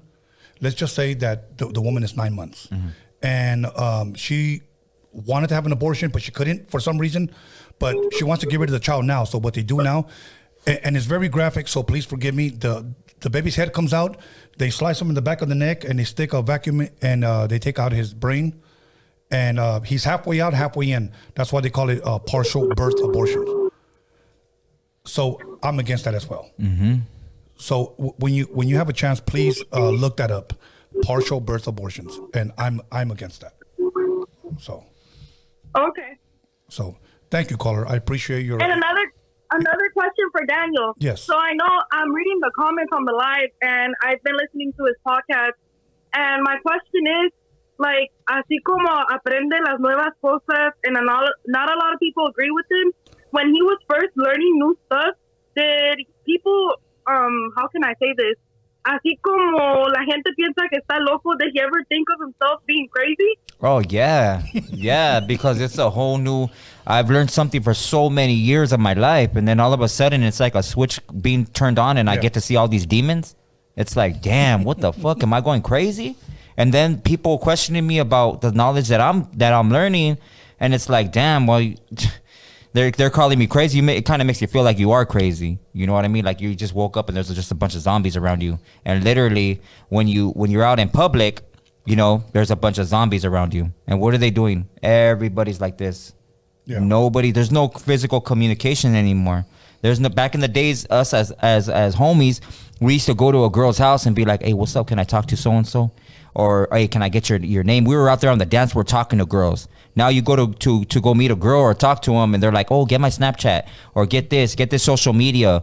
And when you go to their social media, they're not describing on a person that they are, the colors that they like, the food that they know how to make, the woman of character that they are, that they're composed to be. All you see is selfie, tits, ass, tits, maybe a picture of their son, then tits, then ass, maybe another picture of their son running somewhere, spending time. Like, come on, like, what the hell? I don't want to get to know you. Sounds familiar. Yeah, come on. Oh, I can't find a real man. There's no real men out here. Well, maybe you should look within yourself. You know what I mean? Yeah. And not to bash, I'm not bashing women. Yeah. There's guys that do the same thing. You know what I mean? All good. Thank you, caller. Appreciate it. Let's keep it going. That was good. Mm-hmm. But when you were saying tits, remind me of somebody's page. Fuck. Like, really? I don't post pictures of my tits. Yes, exactly. Caller, your name, where are you calling from? Tony, this is 2 times in the harbor area. I'm sorry, brother. You sound a little bit muffled. Oh, my bad. 52 times from the harbor area. 2 times from the harbor area. That's right, harbor area in the What's house. up, my brother? How That's you doing? right, Man? that's right. You got a question? Man, good. Yeah. This question is for Marvelous. Yes, sir. Question, man. What do you think about youngsters or people from nowhere getting cultura tattoos and like dressing up like pebble-teens, fedoras, and shit like that? That's a very good question, bro. Yeah. I touched on this on a live. If anybody's seen it, it was the Mr. D interview on Hoodstocks. And there was a homeboy that called in from Colton, Youngster. Shout out to Youngster. He called in and he addressed a certain issue with homeboy throwing up barrio signs and talking about uniting the Raza and all this and that. Every word that Youngster said from Colton was a fact. And us being from the old school, we know how these youngsters conduct themselves. And we're not trying to talk shit on youngsters or nothing like that. We're just trying to show you a form of etiquette, a form of wisdom on how you should conduct yourself and to protect the Raza and yourself as well. Today, a lot of youngsters wear these fedoras. They wear these Charlie Browns as a form of a costume. It is a costume. They want to look a certain way. And I understand that it's firme, to look up to the Chicano movement or this Chicano cultura on how we dress, on how we conduct ourselves. And that's cool because I used to do that when I looked up to my dad's homies. And I wanted to be like them. And I would dress like them. I would shine my shoes. I would make sure my Nike Cortez were all firme. I made sure my Pendletons were all double creased up and all this and that, But you also got to look at the things we used to do. We didn't throw it on as a costume. We actually gangbanged in that uniform. That was a uniform. It's just like a person that's busted in prison. He don't wear his nice ass shoes to go to war when there's gonna be a riot. He throws on his fucking boots, his state issued boots. He knows that he's gonna go to the hole. It's the same thing. We don't dress up when we know we're gonna get gang banged on. We know there's another barrio or an enemiga trying to take us out. So it's kind of like we feel like, and it's to everybody each their own, like we feel like it's a form of disrespect when you conduct yourself a certain way and say that you're promoting yourself to be a united, when the whole aspect of the whole sur, Southern United Raza, we're supposed to be united, right? But we have all this division and shit. And so, we're just asking the younger generation, don't push us away and don't think that you're being scolded, because once upon a time I was being scolded, and now that I'm older now, I know it was a form of wisdom and I understood how to conduct myself. Back in the days, we used to get rondas. Like if somebody messed up, he didn't do what he was supposed to do, he didn't conduct himself a certain way, we would get taken to the backyard and catch a beat down. It was just a beat down. We didn't come back with a cuete and trying to gun the homeboy down for doing this and that. We learned how to conduct ourselves, and they need to learn this as well. You know what I mean? Now that's been taken away from these barrios, and I'm not trying to disrespect any barrio, but there's no more rondas. Nobody, gets a checking, for this and that. There's always just one homeboy mad and the other homeboy said, oh, well, he didn't do that to me, so I'm going to, it doesn't really matter, or times have changed, or we're different, or now we could use the word nigga, and now we could do this and conduct ourselves a certain way. We don't conduct ourselves like that as a raza. We don't do that, and we never should. You know what I mean? Those words aren't for us. We need to learn, or a certain group of, how do you say it? A younger generation needs to learn where this code of ethics comes from, on how to conduct yourself. You're gonna live longer if you do live that way anyways. If you address a man with respect, you look up in his eyes, you shake his hand and shit, he's gonna respect you more. If you show up to get down with him, I'm gonna respect the homeboy that gets down with me, you know what I mean, and doesn't go to social media talk shit behind my back. I'll respect that vato, and hey, maybe we'll be friends afterwards. You know what I mean? But yet out here, you're out here gunning down this other barrio when you're probably going to get busted for it, and you got to get along with his homeboys that are your enemies. Now what? Now what are you busted for? You're busted for something in vain. You did something in vain. Now your homeboy's dead. You smoked his homeboy. Now you're busted, and now you got to spread with the homies or the so-called enemigas when you're all sureños or Southsiders or even to the homies up north. You know what I mean? We're killing each other. We've been manipulated. You know what I mean? And now it's all a form of feria. You know, it all goes back to money. And I'm not gonna get into politics shit, but you know what I mean? People play favoritism, and it shouldn't be like that, bro. We need to wake up, educate ourselves. This goes way further back than any barrio that has a new name. Even my barrio, you know, it goes way back to the Machica times, way even before them. You know what I mean? How our indigenous brown people have been fighting for this fucking land. You know what I mean? And how we're just striving to live longer, to have that love in our families, and to protect our families, to be hunter-gatherers. And we need to get back to that shit and not protecting something that we don't fucking own. Mic drop. Right, all good, good enough. Thank you, man. Thank you. All right, brothers. All right, brother. Thank you, bro. Appreciate you, homie. Alex, on the live chat, do you have anything that you asked? Yeah. Okay, go ahead and address it. Let's see. I need to take a lead. Okay, hold on. The question is, can you be Chicano-ish? Go ahead. 254 votes. Dale. 50% said yes and 50% said no. What? All right. Damn. 49 now. Yes, 59 yes. I mean, 51 yes, 49 no. If you want to go, you go right here and hand sanitizer right there, bro. All right. Because you know what? Can we take a 5-minute break? No, don't trip. Yeah. You sure? Yeah. Okay. No, we're good. We're good. Alex, okay. Now, here's my next question, okay? Do people still catch fades? Okay. Because today, you know, it's funny because, put me on this camera, Alex. Okay, yeah. You know, my thing is, do people still catch fades? Because there's a lot of people, you know, and the reason why I asked that question, because I asked a lot of my viewers that, you know, a lot of people DM me or they'll inbox me or sometimes even email me, and they'll ask me, hey, man, you know, you need to ask that question. Do people still catch fades? And my thing is like, you know what? It doesn't seem like it today. It just seems like people like would rather run the social media. And today, the new fade is almost like, let's take it to Instagram so I can expose you. That's pretty much. I got screenshots. I got pictures. I know who you used to date. I know who you used to fuck around with. I'm going to expose you. So my thing is like this, and I like what Marvelous was saying. You know what? A lot of dudes, like there's no more chequeadas. Like nobody gets checked anymore. You know, I remember as a kid right here in my neighborhood, and a lot of my homies can vouch for this because we used to get the same thing. We had older veterano homies that used to throw clecha and, you know, pretty much school us and tell us what was right and what was wrong in the neighborhood, whether you were from the neighborhood or not. At least they told us right from wrong. So pretty much what I'm saying is that back then, if you had a problem with somebody, you took care of it face to face, whether it was verbal or whether it was with fist. And many times when it was with fist, you would pick the other guy up, or he would pick you up, shake hands, have a beer, and it was fucking over with. You know?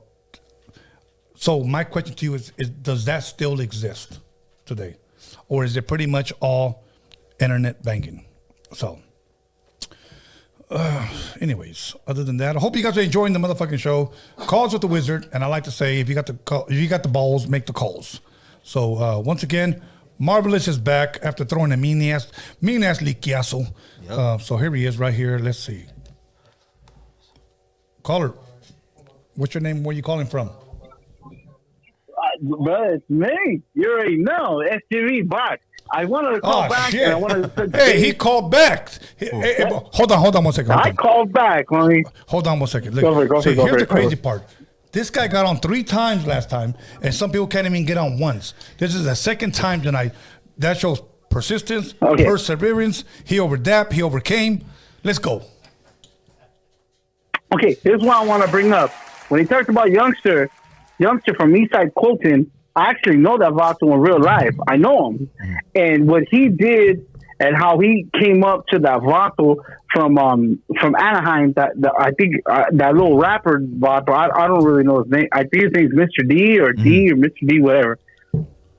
So when that Vato checked him everything that Vato from Eastside Colton said was palabra. Yeah. And I just wanted to say, Marvelous One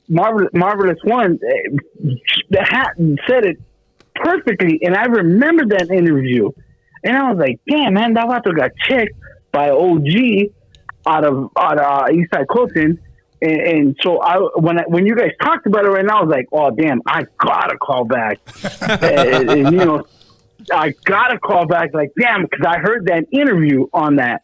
And, you know, the homie that I know from Eastside Colton, youngster, he's solid as Vato. Yeah. But there's another thing I want to bring up. Before I get cut off, we talked about this the other day, with the white dude and the no jumper bullshit and all this bullshit going on and all that other shit. My question to 28 is this. I got a question for you, brother. Yes, sir. Okay, would you interview him? Would you interview Adam 22? Look, a lot of people will tell me, Take a shot. Cálmate. Okay, a lot of people will say, don't do it, don't fucking do it, fuck that guy. I mean, he has his own platform. Let me say this, he doesn't need mine. He has a bunch of people already watching him. Mm-hmm. But here's my thing. I don't think he has the Roadium Radio warriors watching him, the Raza watching him that supports me here. Right. So I would ask him, and with all due respect, okay, I would have people submit questions, and we would take live calls, and I would have our Raza talk to him. That's the only way I would do it, that he would be willing to take call from our people and answer our questions. That's it. If he says no, pues vete a la pinche verga, culero. That's why you are who you are, 28. That's why I support you. You're a homie, and you do what no other Vato does, and that's why I support you big time, homie. You got my back. Palabra, homie. Palabra, you got my... And to Marvelous One, when you brought up the homie from Colton and that interview, that was a great job, homie, because a lot of Vatos didn't bring that shit up when it came up with that little youngster, because that Vato was running his mouth, and he didn't know the headshot. He didn't, who are you, homie? But I just wanted to call back on that because I'm still on the live. I'm still watching you, Vatos. Right. And that's why I called back, homie. Box Rose, Read SGV, homies. That's you guys be cool, and I'm still going to watch, homie. Stay blessed, my brother. On my respects, homie. You know what? One day, Marvelous, I'm gonna get a selected few artists, and I'm gonna ask you, and I want to do a meet and greet. Let's do it. I want to do a meet and greet. So, let's go. Caller, your name and where you calling from? Yes, sir. This is Mr. Moon calling in from Texas. I had a question, man. How do y'all feel about the situations going on in California with all the laws and all the crime and all the politics and all the people that are relocating to other states? How would you feel being a native from a certain state? Would it be best to leave the state knowing that your homegrown state, the place where you got raised, where your family, everybody's at? How do you feel? Would it be best to just say, okay, I'm going to skip town because it's not what I'm liking? Or would it best to be, you know what, get together with the community, the people that have made that city grow and be what it is, or the state, and stay and let it become what it's supposed to become? It's a good question, bro. It's hard for me to answer it. All right, I'll answer it, bro. Because I almost have like two answers, but go ahead, bro. You go first. So no. Well, just I don't want to take up y'all's time. Right. All good. So we're a people of migration. I mean, if you're indigenous, homie, you know, you come from a brown race. I'm yes, sir. Assuming that you're a Raza, right? We are a people of migration. You know, we migrate. You know, we migrate. Mashikas migrated from Utah. Of course. Yeah. You know, so like these borders are formed, homie. Like we say, we didn't cross the borders crossed us, right? It's never best. Yeah. It's never best to leave the area. You know, when you're confronted with an obstacle or a people, another tribe, and that's what it is. People are looking at it as a diplomatic form and stuff like that. But this is literally another tribe. That it's going. Yeah, I'm listening, brother. This is another tribe, homie. This is another tribe that have introduced laws, statutes that they want you to live by, and they manipulate our people to believing that it's for the better good. And we all know that it's not for the better good, homie. It's not. So if we keep on leaving and we keep on migrating to another state, pretty soon we're gonna be out of the whole fucking continent. We're gonna be, where are you gonna go to? An island? Like history. Yeah. It's like history repeating itself, man. You let people push you. You're gonna keep on moving back. How far are you willing to move back, homie? Yeah. When are we gonna move forward? Right. You know what I mean? They're gonna push us back to the same spot we came from, brother. Facts. But we need to get together, and the first way to fight is not to literally fight, is to fight mentally, homie. Yeah. You gotta be smart. You gotta learn how do you beat your enemy, homie. You learn everything about them. Yeah. Learn about them, homie. Learn their laws. Learn their court system, so that you can't be manipulated, homie, by these John Does, these names that they made up in all caps lock that represent us. That isn't us. That's a fictitious name, homie. Yeah. This birth certificate shit, that's a fictitious name, homie. That isn't us. That doesn't identify me, the man of this land. I come from the dirt. Yeah. It's some good escuela, man. Yeah. It's some good escuela. Yeah, so we need that, bro. Yeah. We need to sit amongst a fire. We need to have elders, and not saying that everybody that has a platform is an elder, because some people represent us in a foolish way for their own ego. That social media, it's a major junta that needs to be. Yeah, bro. Yeah. I got you, brother. That's for the answer, man. All right, homie. All good, Colonel. Okay, Alex, did we have another question? Yeah. What was the question? Go ahead and address it. Go ahead, Alex. Okay, the question is, do you still catch fades? Yes, I do, unfortunately, bro. I'm 40 years old, homie. I got all my kids, and I'm trying to be a father, you know what I mean? But I still deal with that respect, bullshit, respecting. And it may be bullshit on their shit, but to me it's about respect, on how you already see my barrio, whether it's a barrio thing or just a character thing or whatever. And I respect that, if they want to get down or somebody wants to get down and, they can handle themselves like that, than pulling a gun. I'd rather catch that fade, homie. Why would I want you to kill me, or should I have to kill you? Okay, so we asked that to the live chat also. Mm-hmm. And 152 votes, and 84% say that, hell yeah, they're down for fades. And 16% said, chale, I'm scared. All right, fuck it. Let's give it a push. Okay, let's go. Caller, your name, where are you calling from? Yeah, my name is Oscar, and I'm calling out here from the Central Coast. I have a question. Marvelous. Yes, sir. Hey, brother, can you turn on your TV, por favor? Because we hear the feedback. Orderly. Okay, my bad. Yeah, you got to cut it out. I have a question for Marvelous. I wonder, has you ever thought about writing any books or like any or even do a documentary? Now, you should do some kind of documentary. Mm-hmm. Doing a documentary about me doing a documentary or a book. Yeah, bro. You know what? I'm actually I have a couple of pages written for a book that I want to do, bro. But you know what? A lot of the stuff that people want to hear is as far as like barrio stuff. Like when I went on a Lonzo show, Street Gangs. People like to hear the chisme, and I could get very political into telling stories and stuff like that, and addressing certain issues about us when we did have the green light and we were representing tax free and stuff like that. But I have to say respectfully, there's some things that I can't talk about, bro, because of the respect for people that are still alive, as well as homeboys that were lost on both sides. You know what I mean? Their families and their kids are still alive, and if I were to mention their names in an unjust way, or how they were, or why they lost their life and stuff like that, which there's plenty of stories, homeboy, that I could talk about. I just don't want to speak on nobody like that in a ill will way, bro. Whether it's good or bad. I do want to do a book, bro. But I would have to, I guess Monster Cody. I had a chance to meet him before he passed away, bro. He's a good dude. He was a good dude, man. And he had a lot of wisdom to give me. He had seen me on Alonso's me being interviewed, and he called me his new Chicano movement. That was pretty feedback for him to say that. But he changed a lot of names and dates and on his thing, so he wouldn't be prosecuted, because the statute of limitations, if people study the law, there's no statute of limitations on murders or attempted murders.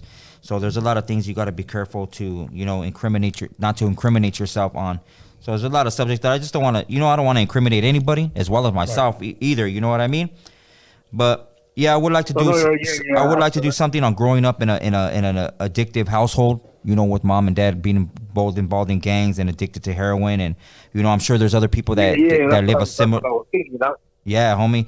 Yeah, that's so I want to shooting my question for, like. Yeah, bro. I actually something on that. I would like to do like some short skits, and post them up or make a page like that, and also have an ending note at the end of every skit, bro. On how maybe not to conduct yourself, or maybe a better choice that you could have made in your life.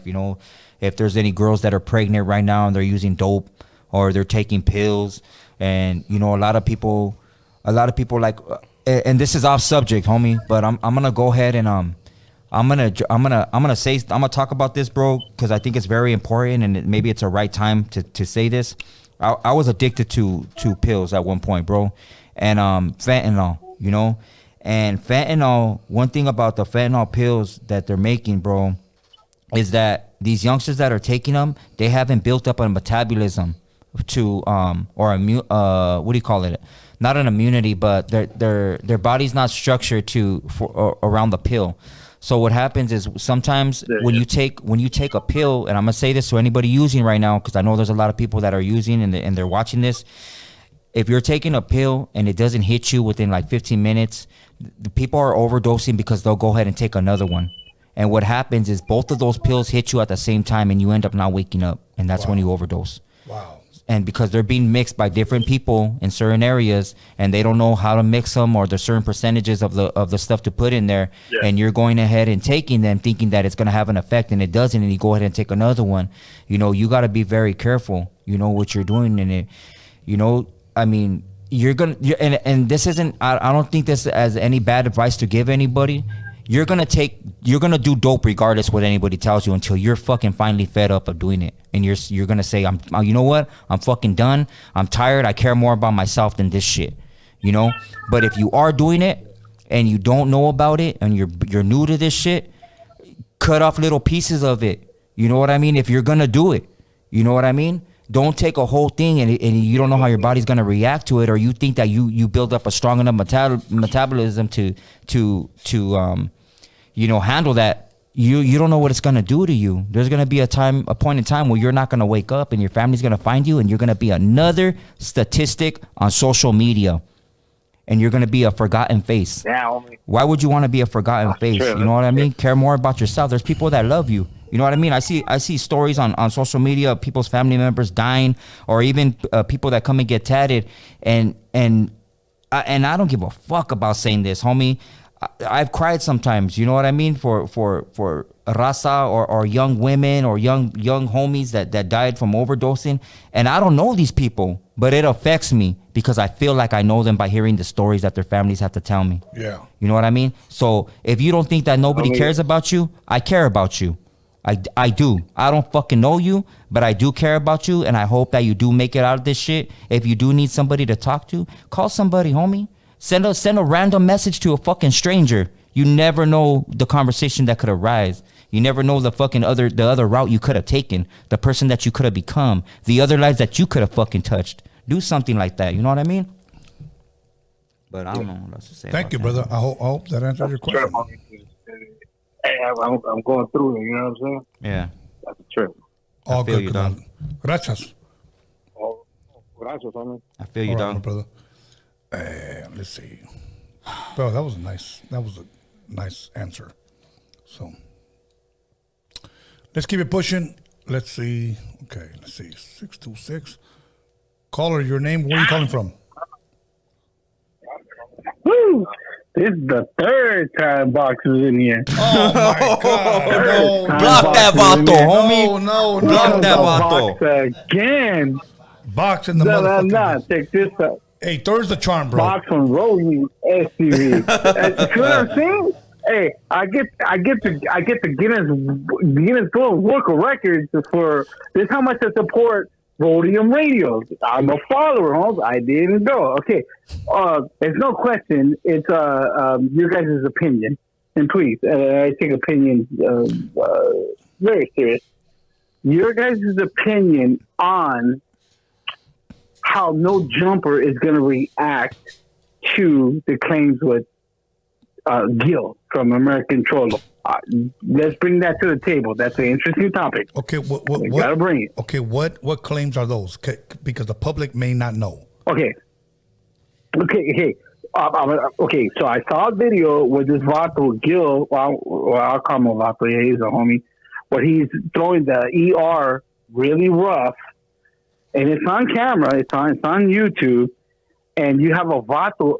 It's not a Vato. He's a Moreno from I think Avalon Crips or whatever. He jumps on there and he's doing accusations that Gil is racist, and I was like, I didn't see it like that when Gil said that his homie came out of prison and did it and said what he said, but it was just Gil repeating what his homie had said. Yeah. Meaning that's all he repeated. So what do you feel about how I don't know this Vato's name. It's not a Vato, it's a Moreno, but what do you guys think about that? Well, like, you know what? Have you guys heard that? Or Look, I know a little bit about that because I talked to Gil. Okay, and obviously Gil shared with me that he was taken out all out of context, and obviously he went. Yeah. He posted the video where he's sharing the story, where somebody could, I guess, jail, and he's saying the N word, and Gil's just repeating the story. So this guy takes all out of context and just shares the N-word, that Gil's using. Here's my thing. Okay, I'm going to give an example. I was there and I don't want to say that I was there like every single day, but I was there several times when NWA, that stands for, niggas with attitudes, right? I'm not going to say N with attitudes. Because in the 80s and 90s, everybody said niggas with attitudes. That's just the way it was, okay? Now, NWA's first album was called Straight Outta Compton. Their second album was called Niggas for Life. I'm not going to say N for Life. I'm not going to do that. Now, I can say my favorite NWA album is called Niggas for Life. They can cut and just take the part where I said niggas. Tony A saying that word on his podcast. It's taken a lot of context. I'm naming a group and I'm naming the album. Look, if I didn't have a problem back then saying niggas with attitudes in the 80s and in the 90s, niggas for life, if I didn't have a problem back, I'm not going to have a problem saying then. Now, but I don't use the N-I-G-G-A word like to refer to someone. I'm referring to a group and I'm referring to an album, okay? And I think he was taken very out of context from the video that I saw when he was referring to his story. Okay, so my thing is like this. I think he needs to check that fool, No Jumper. I think he needs to check him, bro. Because here's my thing. You're gonna go ahead and edit all that shit, take me out of context. Really, what you're doing, not only you fucking smutting my name, but you're calling me a motherfucking racist. Okay, so my thing is, not only do you owe me an apology, you owe my fans an apology. Okay, porque let me tell you something. 1,000% correct. Look, we Raza, we need to come together. We want to come together. Okay, and Snoop Dogg said this: before we can come together with Raza, us black people need to come together. So let's just say black and brown come together. You know who doesn't want that? The white man. And that's all I'm going to say. You're right.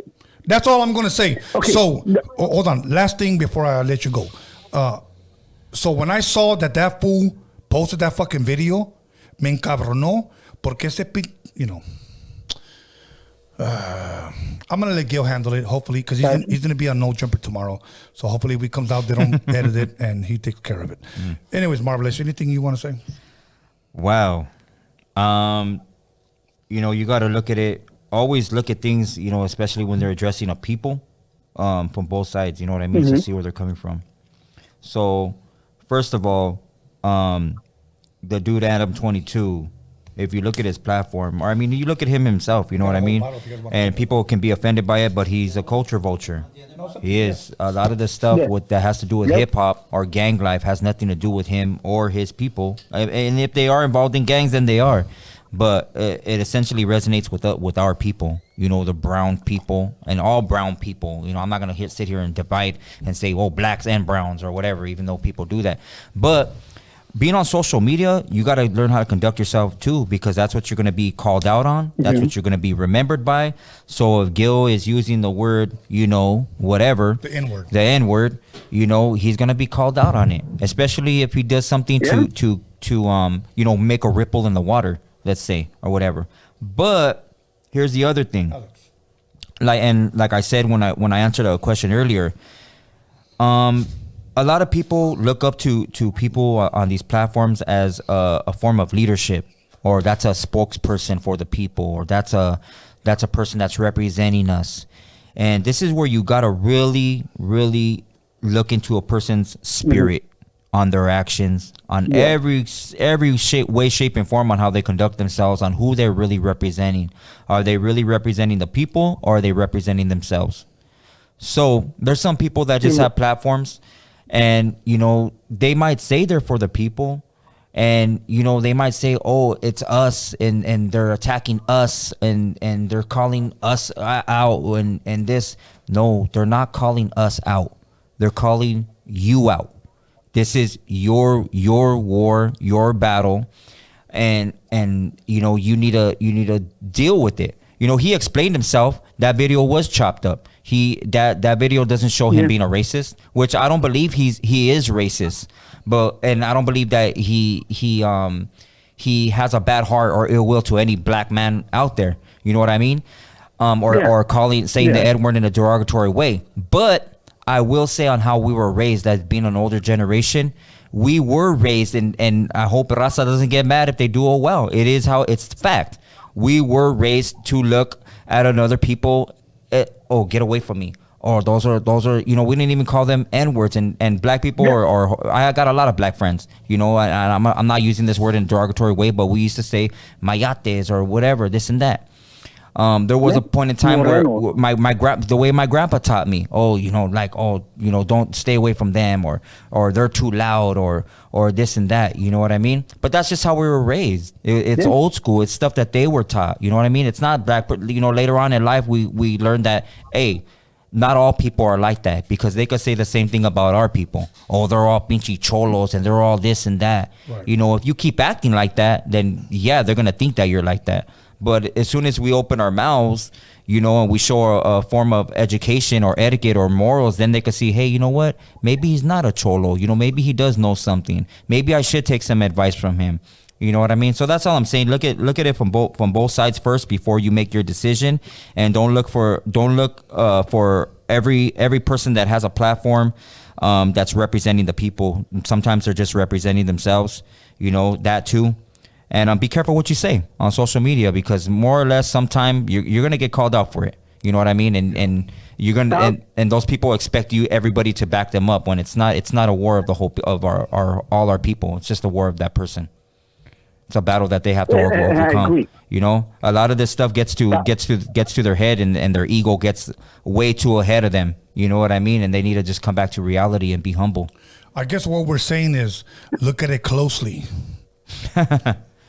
Yeah, and I have. Okay, so we're going to look at one more thing I want to bring to the table. And this is what I saw that like, I don't know what it was, but it infused me like there was no more. Like, if this guy was in front of me, I'd have rushed this dude. I wouldn't have thought twice. I wouldn't have said shit. Was that white comedian in the back who said, "Oh yeah, is this the wetback boy? That ain't funny. All that bullshit." Yeah, and that fool Duno laughing about that shit. That ain't nothing funny about that. But he's from a younger generation, homie. He can't. He could be he's from the skinny generation. Yeah, but he could have been from any generation. It's like, wait a minute. And the Vato, the Duno, the Vato that was right there, all jumped up and said, "What? What you say about my Raza?"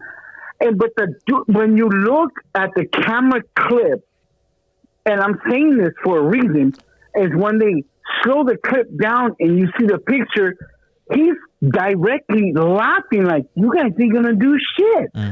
And what you guys gonna do? Oh shit, man! I'd have been there. Oh, there'll fucking be blood everywhere. I'm fucking everything up. I'm fucking ruining everyone's lunch. Yeah, and they manipulate the whole situation by saying, "Oh, it's comedy. He's a comedian, so he could get away with it." Nah, fuck that. They can't. That's exactly what I'm saying. Yeah. So look, that's what I'm saying, and that's what we need to stand. Okay, go ahead. Mira, carnal, here's my thing. I'm listening. Look, I don't know this fucking kid, you know, and here's my thing. If I say something disrespectful, you know what they're gonna say? Well, bro, he's only 21 and 22 years old. How are you gonna pick on a little kid, bro? You're not a little kid anymore, right? You know, you may be a youngster, but you're not a little kid anymore. And when you're laughing at those fucking jokes, bro, you're laughing at my fucking parents. That's what your fucking ass needs to fucking understand. Okay? Y sabes que si no te gusta, fucking address me. Don't go make this. Look, you're just barely learning, bro. You're not a fucking comedian. You're a kook. You're an idiot for doing some shit like that. So that's all I'm gonna say. Anyways, enough with that guy. Sabes que, carnal, thank you. We out of here. We got to take a couple more phone calls. Thank you for the third time coming in. Just enjoy the show. Okay? This is Box. Yes, sir. Box. That's right, Boxer. Let's go. So enough about know. I don't even know if he even knows. So I don't think he do know. Yeah, exactly. Okay. Hope maybe this is him. Caller, your name? Where are you calling from? Hey, Tony A. Well, on the Roadium Radio, bro. Absolutely. This is Kike from Mixtapes, California. Yeah, hey, carnal, turn down your TV, por favor. My bad, bro, my bad. Hey, I just wanted Marvelous to touch on what he knows about the original 12 tribes. About the original what? Oh, the 12 tribes? Oh, the 12 tribes. The original 12 tribes, yeah. Okay. Right. I mean, there's a lot, bro, to say. I don't. it would have to be like very specific, bro. You know. Well, I mean, mainly like on the Aztec branch of it, bro. Okay, the Aztec branch of it comes from, and that will change our whole mapping system of the United States, bro. So our map of the United States will be considered Egypt, Babylon, which we live in today. So Babylon, we being in Babylon, you know, that story in the Bible is our story. That's our story. Moshe was a leader amongst the Mexica when they were in Utah. I could send you a whole thing on it, bro. It's a long story, but that whole migration period is our story. The tribe, the 12 tribes is our story. The indigenous story. It's not that story that everybody believes that are of the Weddles, of the Caucasian race, bro. That's our story that we were here, bro. Our language, Nahuatl, is the first form of it. One of the first forms of it, guttural language. I mean, I don't even think it exists anymore, so people won't even know how to pronounce those things to manifest that into reality. But words change your reality, bro. That's another thing that we knew. Along with reading the stars, the cenotes, and the sacred geometry, all that stuff that we learn about that's so-called biblical today, that has to do with our lineage, and it comes from the seed of Jacob, and him having a son Issachar, and Issachar having a son Tolan, where the Toltecs come from. All that it's a lot. It's like a whole lecture to talk. I wish I could be right here giving a whole thing. Maybe, you know, later on we could do just maybe Roadium Aztec lecture or Mexica lecture or something like that. But if you do want to know more on it, bro, I'll shoot you a lot of information, homie. Contact me on Instagram at marvelousinc_tattoos for anybody that does want to know about whatever I know, or the whatever I could give you, bro. I'll give it to you, homie. Just hit me up on a message, homie, and I'll send that to you, dog. Absolutely. His Instagram is on the screen, so go ahead and hit him up, and he'll give you all the info. We got about 14 minutes left, so we're trying to get a bunch of phone calls in. Let's see. Okay, caller, your name and where are you calling from? This is Sonny from Elmwood, Burbank. Sonny from Burbank. What's up, player? That's Sonny from Street St. Loyal. Cracking, homie. What's up, Sonny? What's up, Marvelous? How you doing, homeboy? I'm doing good, bro. So let me before you start, bro, let me introduce you, Sonny. This is Tony, Roadium Radio, Tony. This is the homie Sonny from Elmwood. Hey, Sonny, you know what? I'm glad you called. What's up, Tony? What's up, Sonny? Hey, check it out. I heard what you said, and I'm calling in respectfully, okay? Yes, sir. I didn't have any obligation to come up to you to the fight. Okay. Okay. You put a video out on Instagram that kids could see. You're 54 years old. You're my age. Yeah. You know better than to put a video out there like that. What video are you talking about? The video you put out about that girl. I've never put out a video, bro. You did anything. Listen. Hold on, bro. You did anything Hold on. Because you're telling me I put out a video. I've never put out any video. Yeah. I've never put out any video. Let me tell you something. Seen it, Tony. Hold on. Let me tell you something. If there was a video, she should have used it in court. If there was a video, she should have used it in court. Okay. How did you see the video? Okay, you got it as a picture. She got it as a picture, but that ain't here nor there. Okay, I understand that. You want to say it's a picture, that's fine. Okay, hold on. Listen to what I'm saying. So you're saying, hold on, let me ask you before we proceed. You're saying you saw the video, but she never saw the video? Is that what you're saying? I seen it, yes. But she never seen it, right? I don't know. She said she's seen it. I don't know what she said she's seen. Okay, I know she's seen the picture. But you seen me, so you saw my face in the video? No, I didn't see your face. Okay. Okay, go ahead, proceed. I seen it on your Instagram. Okay? Now, I have a problem with that. I am 54 years old. I am your age. I would never do that to somebody twice as young as you. Okay. I found it very disrespectful. I was a fan of yours. I was a fan of your show. I used to watch it even when I was on American Solo and you and him had your beat. I used to still watch your show. But when you put that's a telltale sign of a person that I want nothing to do with. It's not my place to correct you. And I had no obligation to walk up to you at the fight. Okay. You said a couple weeks ago when American Solo was on there, you said you didn't know who I am. No, that I don't. Way before you said it, I heard you. You said it, that you didn't know who I was. I don't know who Sonny is. I don't know. But now you're saying that you knew me from the fight. No, I saw you at the fight, not that I knew you from the fight. Right. You saw me at the fight, but you said to American Solo you didn't know who this guy Sonny is. Well, when I say I know somebody, it's because I've spoken to them, I talked to them, I hung out with them, I shook their hand. That's when I know somebody. That's it. When I did this interview, I did it as non-biased as possible. I didn't accuse you of anything. I didn't say you did anything. All I said was I dislike you for what you did. Right. You put a picture, you want to say a picture, I seen it with the video, that I did not appreciate you putting out. So kids can see it, and that it was wrong for you to do that. At your age, you know better than to do that to some female. Okay, but you're accusing me Am of I putting wrong? a video. Hold on. I'll answer that question. You're accusing me of putting a video out. Okay. Now, here's my thing. Okay. How could you have seen it and her never seen it? Why didn't you download it, give it to her? She could have used it in court against me. Why didn't you do that, Sonny? I didn't know this woman at the time that you put this out. Okay. I didn't know Sandy at the time. Okay. I'm not going to download. I'm not that type of person that takes pictures of women on the internet and put them in my phone. Okay, now, Sonny, with all due respect, the fans are watching. Tell us what was in this video.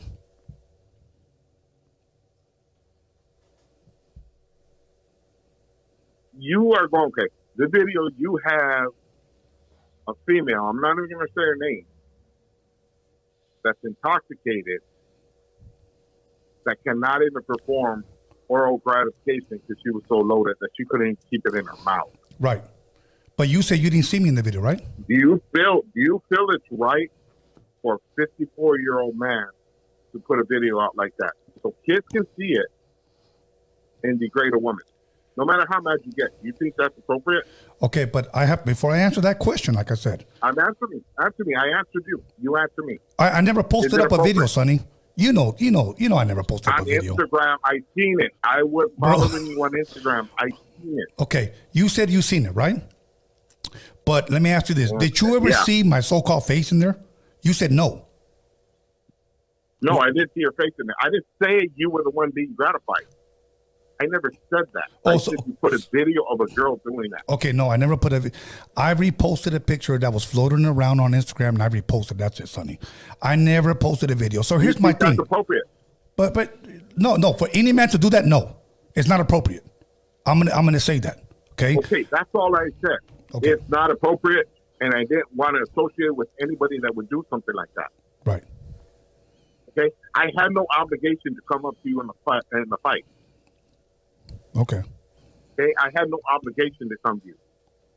I had no obligation to walk up and tell you, hey, I'm Sonny, mucho gustos, whatever. Right. Okay? But you know what, Sonny? I'm going to say I this. kept my mouth shut. I didn't say nothing until I was questioned why I didn't like you. But you know what, Sonny? And I addressed it because I wanted to be as transparent as possible. Right. Okay, but you know what? I appreciate. And I think I appreciate that you called because we're talking. I'm glad. Okay. But you have, by your own admission, you're not saying that was me in the video. You're just saying that I posted a video. Okay. And correct. Okay. So my thing is this. I'm not here to lie. Okay. I understand that.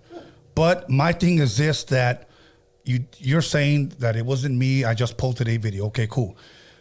You know, she could have used that. I said I never seen her face. Okay. No, I understand that. I understand that. But my thing is this, like, I guess, why are we even talking? I guess, like, I don't understand the point of this phone call. Like, I get it. We went to court. The point is, you brought my name up saying I didn't come up to you and introduce myself or whatever, for whatever reason. Both tell me you don't like me, for whatever reason. Right, we could have took it outside. Don't address me. No. I mean, yeah, don't address me. I said on Instagram and on YouTube, you could have spoke to me outside. I never said we could have took it outside. I did not initiate a call with you. I did not contact you on Instagram. I did not contact you on YouTube. This is the only time I've ever tried to contact you. Well, you know, Sonny. And the only reason being is because you brought it up and you made it seem as if I had some obligation to come up to you and that we got this beef. Well, we don't have a beef. Okay, good. I told you. I did an interview. Okay, I did it as non-biased as possible. I was not there the night of said whatever happened. I was not there. Okay. I will not make a judgment on that. I do have a problem with you putting, and it wasn't just because it was Sandy. I had a problem with you putting a female up there like that at your age, because I'm at that same age, and I understand what that does to a female, and I understand kids are looking at this. Okay, and look, Sonny, let me tell you something. You have daughters, correct? Correct. I have daughters too. I would never put a video up there like that. So now I admit, and I admitted this in court. You put a picture. I put a picture up there. You said you put a picture. Yeah, correct? I put a picture with a fucking cock in her mouth, bro. I did. I'm not gonna lie, I did. And you know what? Let me tell you something. Damn. And all this was shared in court. And you know what? I'm going to share something with you, Sonny, that you didn't know. Hold on, Sonny. Why I don't appreciate what you did. Hold on, Sonny, but let me say something, okay? Okay, allow me to say something. Did you know that this trial, and I'm glad you called because this is probably something you didn't know and you can ask her. Por favor. I'm going to ask you to ask her, por favor, okay? Did you know that this was supposed to be a bench trial? A bench trial was pretty much this, and I'm pretty sure you're already educated in the system. Me and my attorney, her and her attorney go before the judge. They look at the evidence. They make a decision. Okay? She didn't want that. Correct. A lot of people do not know that she paid for a jury trial. She paid for this jury trial. Okay. Ask her that. Because she truly believed that she was going to be able to convince the jury that I did this to her. And the jury voted unanimously against her and acquitted me and my son.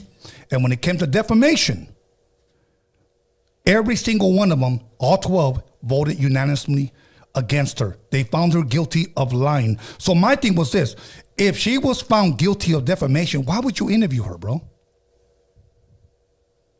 Because it's only fair that you put a video out there you did an interview with it.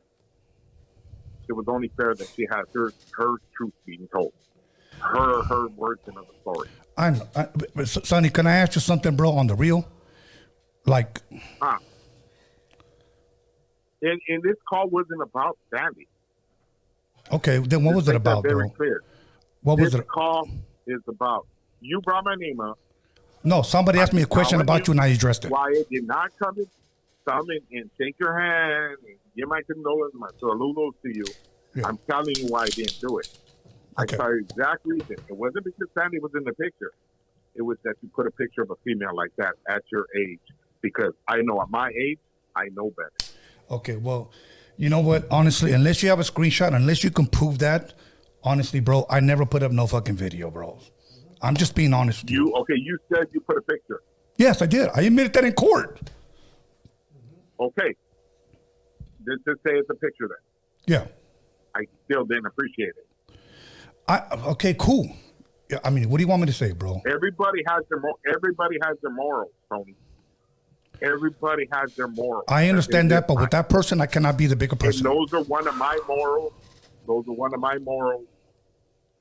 That I firmly believe in.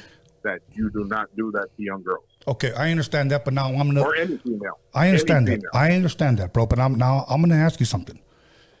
Okay, you were willing to put a jacket on me and calling me a rapist without even having any paperwork or anything. No mugshot, no booking number, no nothing. And you went and wanted to put me on blast and call me a fucking rapist because of this fucking lying ass broad. And you already know the fucking street code, homie.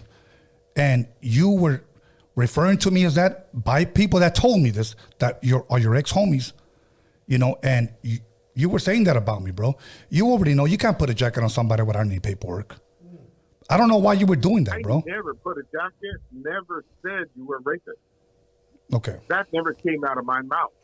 And during the interview, I spoke very clearly before the video, during the video, and after the video that I wasn't going to make a determination because I was not there.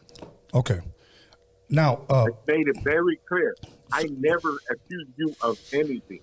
I let a girl have a platform to speak her truth.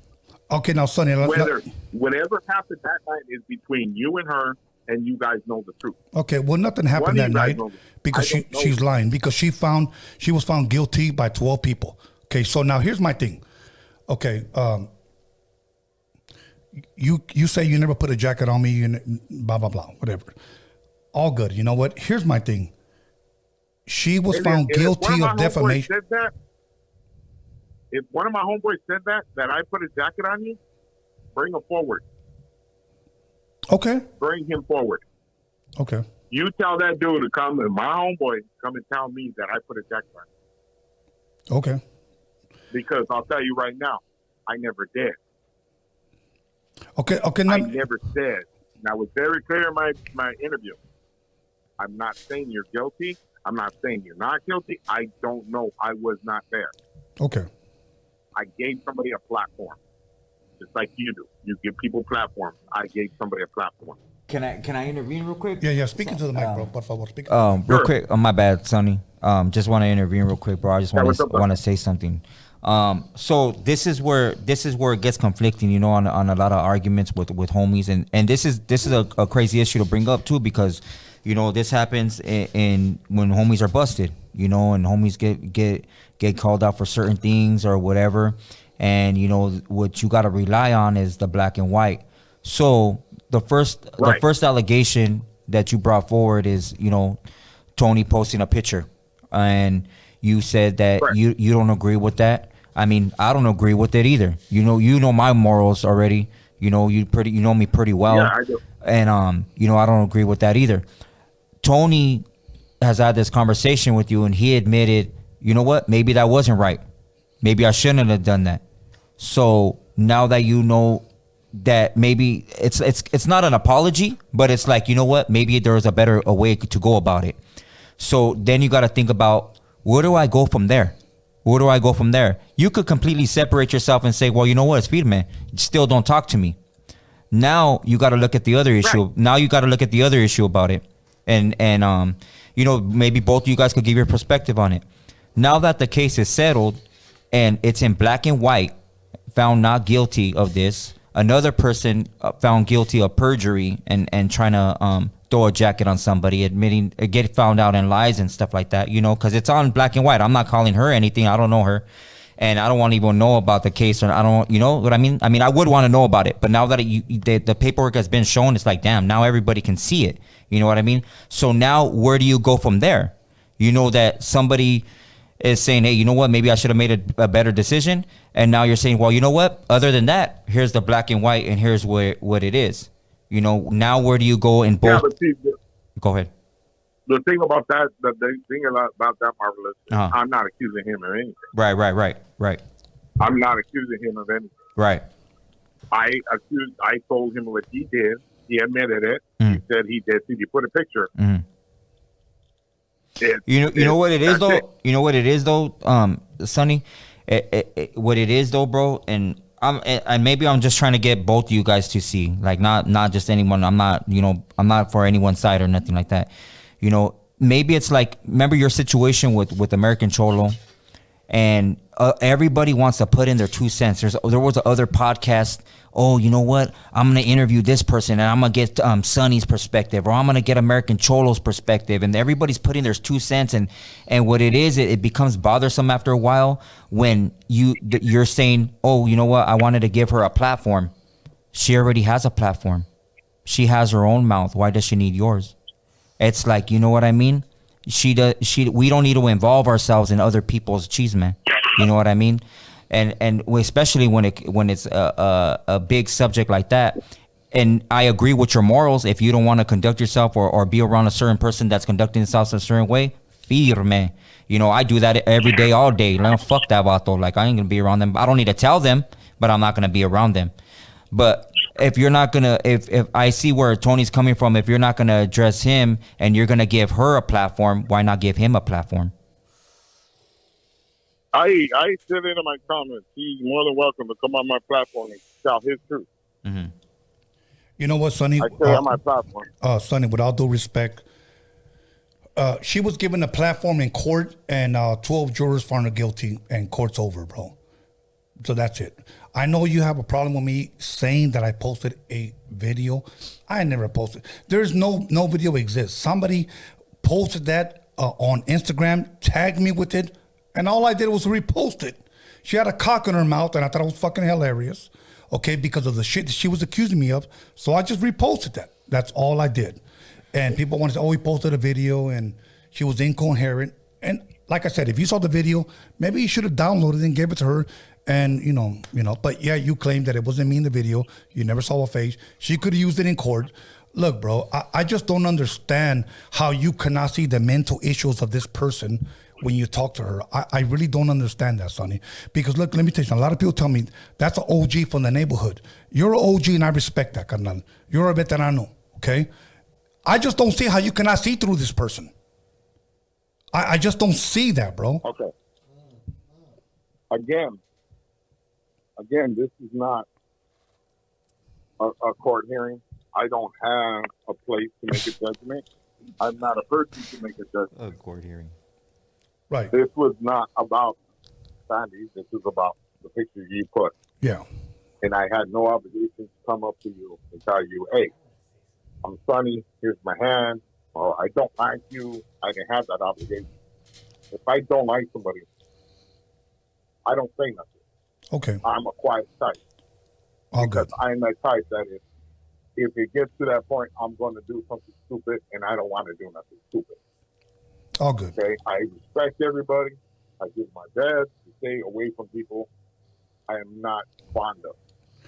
All good, You Sonny. putting that picture, painted a certain picture for me. Yeah. The type of picture I don't want to be around. It's all good, bro. It wasn't about what happened with you and Sandy. It's about what you did. Well, not anybody else. You did that. You know, nothing happened. You know, it was just that I reposted a picture, and that was it, bro. And that's why you're mad at me. I get it. Or you didn't like it. I get it. If somebody does something that you are completely disgusted with, and it doesn't have to be a picture like that. It could be something else. Right. You would stay away from that person too. Of course. Am I correct? Okay, Sonny, I'm going to say two things, okay? That's what I thought with you. Yeah, I'm going to say two things, Sonny. That's all That's all it is. Look, Sonny, I allowed her to interview me, okay, on her platform. And it was called Sandy's Inside. She took it down. Ask her, por favor, if you're her friend, ask her to show you the interview that she did with me. Because here's what I said, Sonny. I said this, because her show evolved around relationships. And I said this, if you ever want God mad at you, because I'm a firm believer in the Most High, okay? I said, if you ever want God mad at you, mistreat women and children, and you're going to have an angry God on your back. That's what I said. She took it down because her allegations. Turn that up, bro. Okay, with her allegations. Her allegations contradicted the way I treat women. Now here's my thing. My thing is this. I don't call bitches, women bitches. I call bitches bitches. I don't see her as a woman, bro. If she's gonna accuse me of some bullshit like that, I'm not gonna respect that person. So please do not expect me to respect her. I'm not gonna respect her, bro, because she was trying to fucking ruin my life. You know, the day of the verdict, I had an older homie from my neighborhood call me, and here's what he said, Sonny. If that verdict comes back guilty, I have no association with you. You're gonna have to move out of your neighborhood. And I'm 54 years old, bro. That would have changed my life forever. All because of some fucking bullshit ass fucking lies. And only a person like you, being a veterano from your fucking neighborhood, could stand. Okay? And you're gonna sit here and tell me, oh, I believe her, and you posted up a video, whatever, bro. You know, ¿sabes qué, bro? Like, you know what I'm saying? Fuck like that. Like I said, homie, I never accused you, and I never condemned you. Not once in my videos did I condemn you or accuse you. Okay. Okay? That's something, if you don't believe me, you look at the video. You'll see it. Yeah. Don't forget that your fan base was calling you threatening my life. Who? Tell you the truth, I was going to pull out of the video until I started getting into death threats. And the only reason I was going to pull out of it was because my wife didn't want me doing the video. Yeah. So I was going to pull out of it. It was your fan base that made this interview go through. All good, Sonny. All good, Sonny. You know, here's my thing. I saw a little clip of the video, and I'm going to be honest with you. I'm not condemning you. I'm not condemning you. Okay. I'm not accusing you. Okay. You made that clear. I just feel with your quote alone, you said you don't do this to females and kids. Yeah. You did it to a female. Well, yeah, I did it because I didn't see her as a female, bro. She could be the B word. Huh? I didn't see her as a female. Okay? There are people that are mean, and hold on. There are people that are mean, and then there are people that are evil. This person is evil. I don't respect this person. So I don't see her as a female, bro. Period. Look, here's my thing, bro. I saw your video that you posted about her yesterday, and then today you posted it again. Here's my thing. I looked at a girl that was wearing a wig, fake hair. I saw a woman that was wearing fake contacts. You know, she was wearing blue eyes. I saw a woman that was wearing fake eyelashes, and I saw a girl that had fake titties. But yeah, she's telling the truth. I never said you were telling the truth. Okay, that's not what the issue is about, though. You know, like you guys, I mean, it's like to agree to disagree. You know what I mean? The only thing this is about the picture. You know what I mean? Sonny. All good, Sonny. You know what? That's it. Yeah. All good, Sonny. You know what? I don't have nothing against you, bro. It's just, you know, my thing is this, like this. You're a veteran for your neighborhood, but you back a liar like this that was found guilty of defamation, and yet you backed her up, bro? Again, I didn't back up anybody. Okay. Again, I did not back up anybody. Okay, your actions spoke volumes. I gave her a platform like you give people platform. Yeah. That's all right. All right, Carnan. We're good. All right. Thanks for calling in, homie. Thank you. Have a blessed night, you guys. Absolutely. Have a blessed night. Yes, sir. Ay, way. Okay. We got more motherfucking phone call, and we're out of here.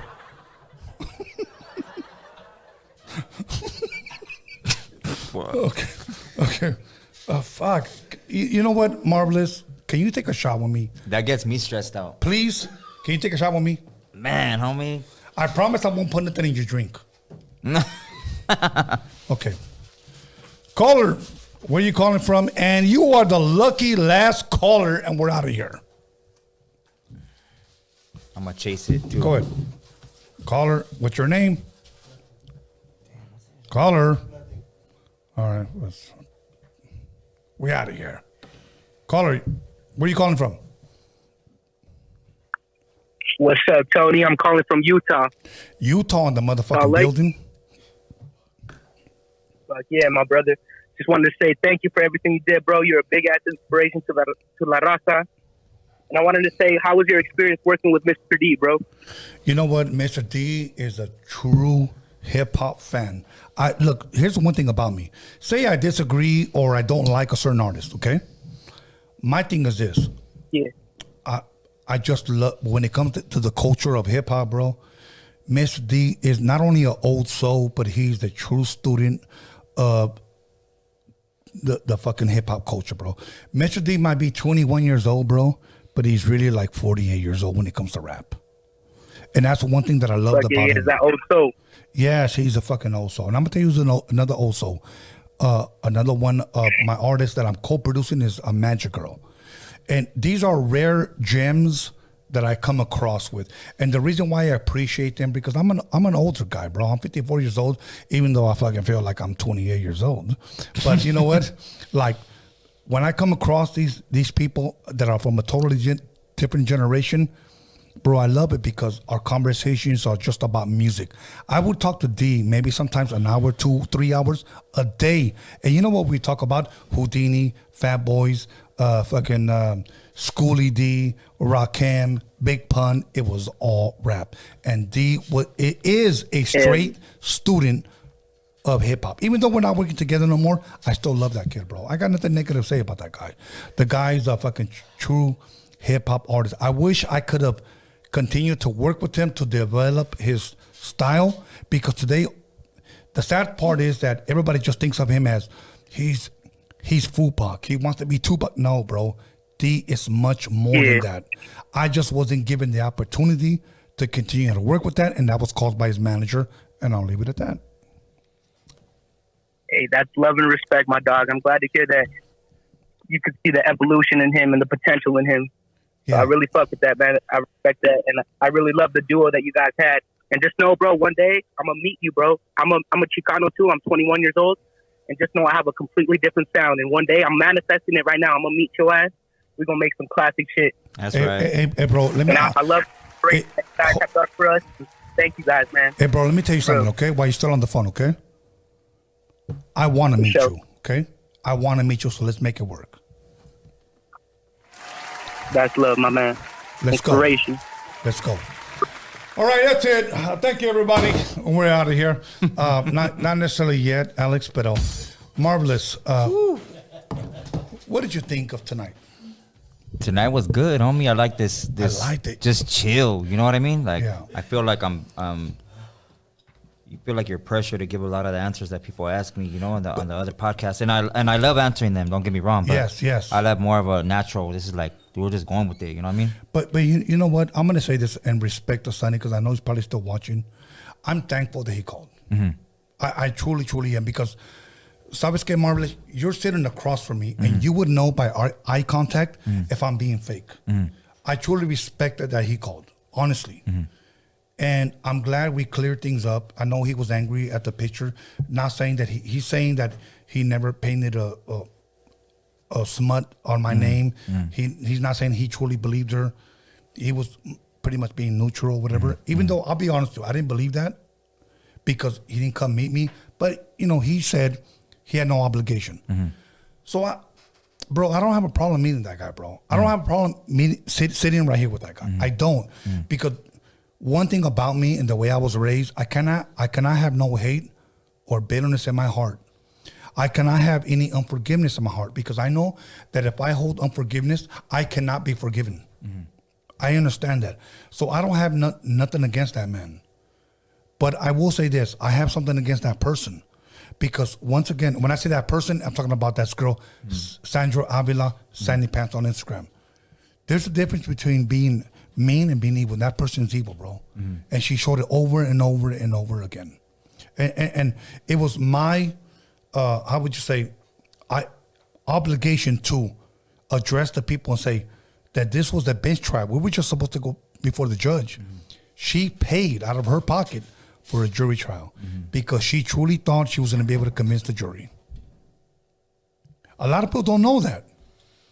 There's a lot of people that don't know a lot of things, bro, and they hold on to shit. You know, a lot of people, like, I mean, I know how much you were affected, bro, because I've been like in not that circumstance, but in circumstances with people that I consider enemies. Yes. You know what I mean? Yes. But there's a point in time where you gotta let it go, homie. You know, like, you know, don't just when you even say the name of that person, you're giving that shit energy. You know what I mean? I know, bro. I know. And you know what? Here's my thing. I know we have to let it go, but here's my thing, bro. Try to understand this. Like, por favor, carnal. Try to understand this. For fucking 2 years, I dealt with her bullshit. Here's my thing about her, that if she doesn't convince people like you're a rapist, you're a chomo, you're a pedophile. You know, carnal, being from your neighborhood, me being from my neighborhood, if we're convicted of that or we're labeled that, we're fucking dead, bro. We're fucking dead. She didn't give a fuck. So here's my thing. How am I supposed to look at that and say, I'm a bigger man? And I'm just going to turn the other cheek. Nah, bro. It's not going to work like that. Look, ¿sabes qué? You know what I'm going to tell everybody? Pray for me because it's going to take some time. That's all I'm going to say. So anyways, carnal, marvelous. Hey, thank you for having me bro, on, homie. I appreciate all you guys. Bro, it's always a fucking pleasure. I'm trying to log out of this shit because people keep calling. So hold on, let me see. Bam, get out of here. Okay, cool. We're done. Okay. Other than that, marvelous. Any shout outs you want to give? Man,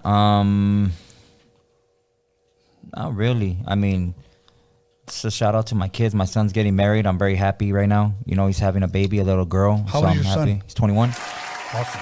Yeah, so I'm very proud of him, how far he's come. He has his own little business that he's got going. They just got a pad.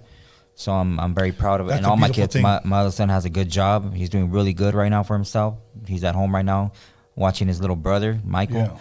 Yeah, shout out to my son, Michael. My son, all my kids. I love them, man. Yeah. And, you know, trying to teach them the best. And thank you for just giving me the opportunity to be on your platform, bro. I appreciate it, man. Always. Okay, It's always a good one. Here's one thing that I'm gonna do. Okay, I gotta have you look. People are probably gonna say, Tony, why do you always have him on? And I use that voice because that's the voice you guys use. Tony, hey, why do you guys have him on? All you betas with soft voices and no bass in your voice. You know, why do you always have him on? Because let me tell you something. I love this dude. Very knowledgeable. Like, I love it. Okay, he educates you guys. Let's make it work. I'm working on Freaky Tales, doing it twice a month, and I would like to have you, like, my co-host. Like, that'd be dope, bro. You know, so if you guys like Freaky Tales and him be my co-host, just fucking blow up on the live chat. Freaky Tale, Freaky Tale, Freaky Tale, Freaky Tale, Freaky Tale. If we can get 50 Freaky Tales on the live chat starting right now, Marvelous Inc. will do it. Okay. If not, don't even bother asking. So, anyways, other than that, I want to give a shout out to my boy Alex Cervantes Enterprise. I want to give a shout out to Norbert because Norbert's been here. That's right. Much love, much respect. And the Freaky Tales are fucking blowing up. Look at that shit. Okay. And I want to give a shout out to my son Bskanless. Whoop, whoop. Yeah, I want to give a shout out to the Hip Hop Jedi. And I'm going to give a shout out to everybody that's loved and supported us. I want to thank everybody that called in from different states. Hell yeah. That's a beautiful thing. Yep. Because let me tell you something. Countries. We wouldn't be here if it wasn't for you guys. Like, with all due respect, we wouldn't be here if it wasn't for you guys. So, much love, much respect. And once again, the Maravilla Prophet. No, don't say that. Nah. Never that. Okay. Marvelous, do you come in peace or do you come to cast judgment? Shit, I'm gonna fucking be destroying shit in a couple of years. Oh shit. This year. Okay, here we go. We're about to hit war. Yeah. So we out of here. Much love, much respect. We out of here. Thank you, everybody on the live chat and to Drop Money. See you guys here Wednesday. We're gone. To what? To what? Okay, hold on. To, honestly, to Raza and to our future. To Raza, to our future.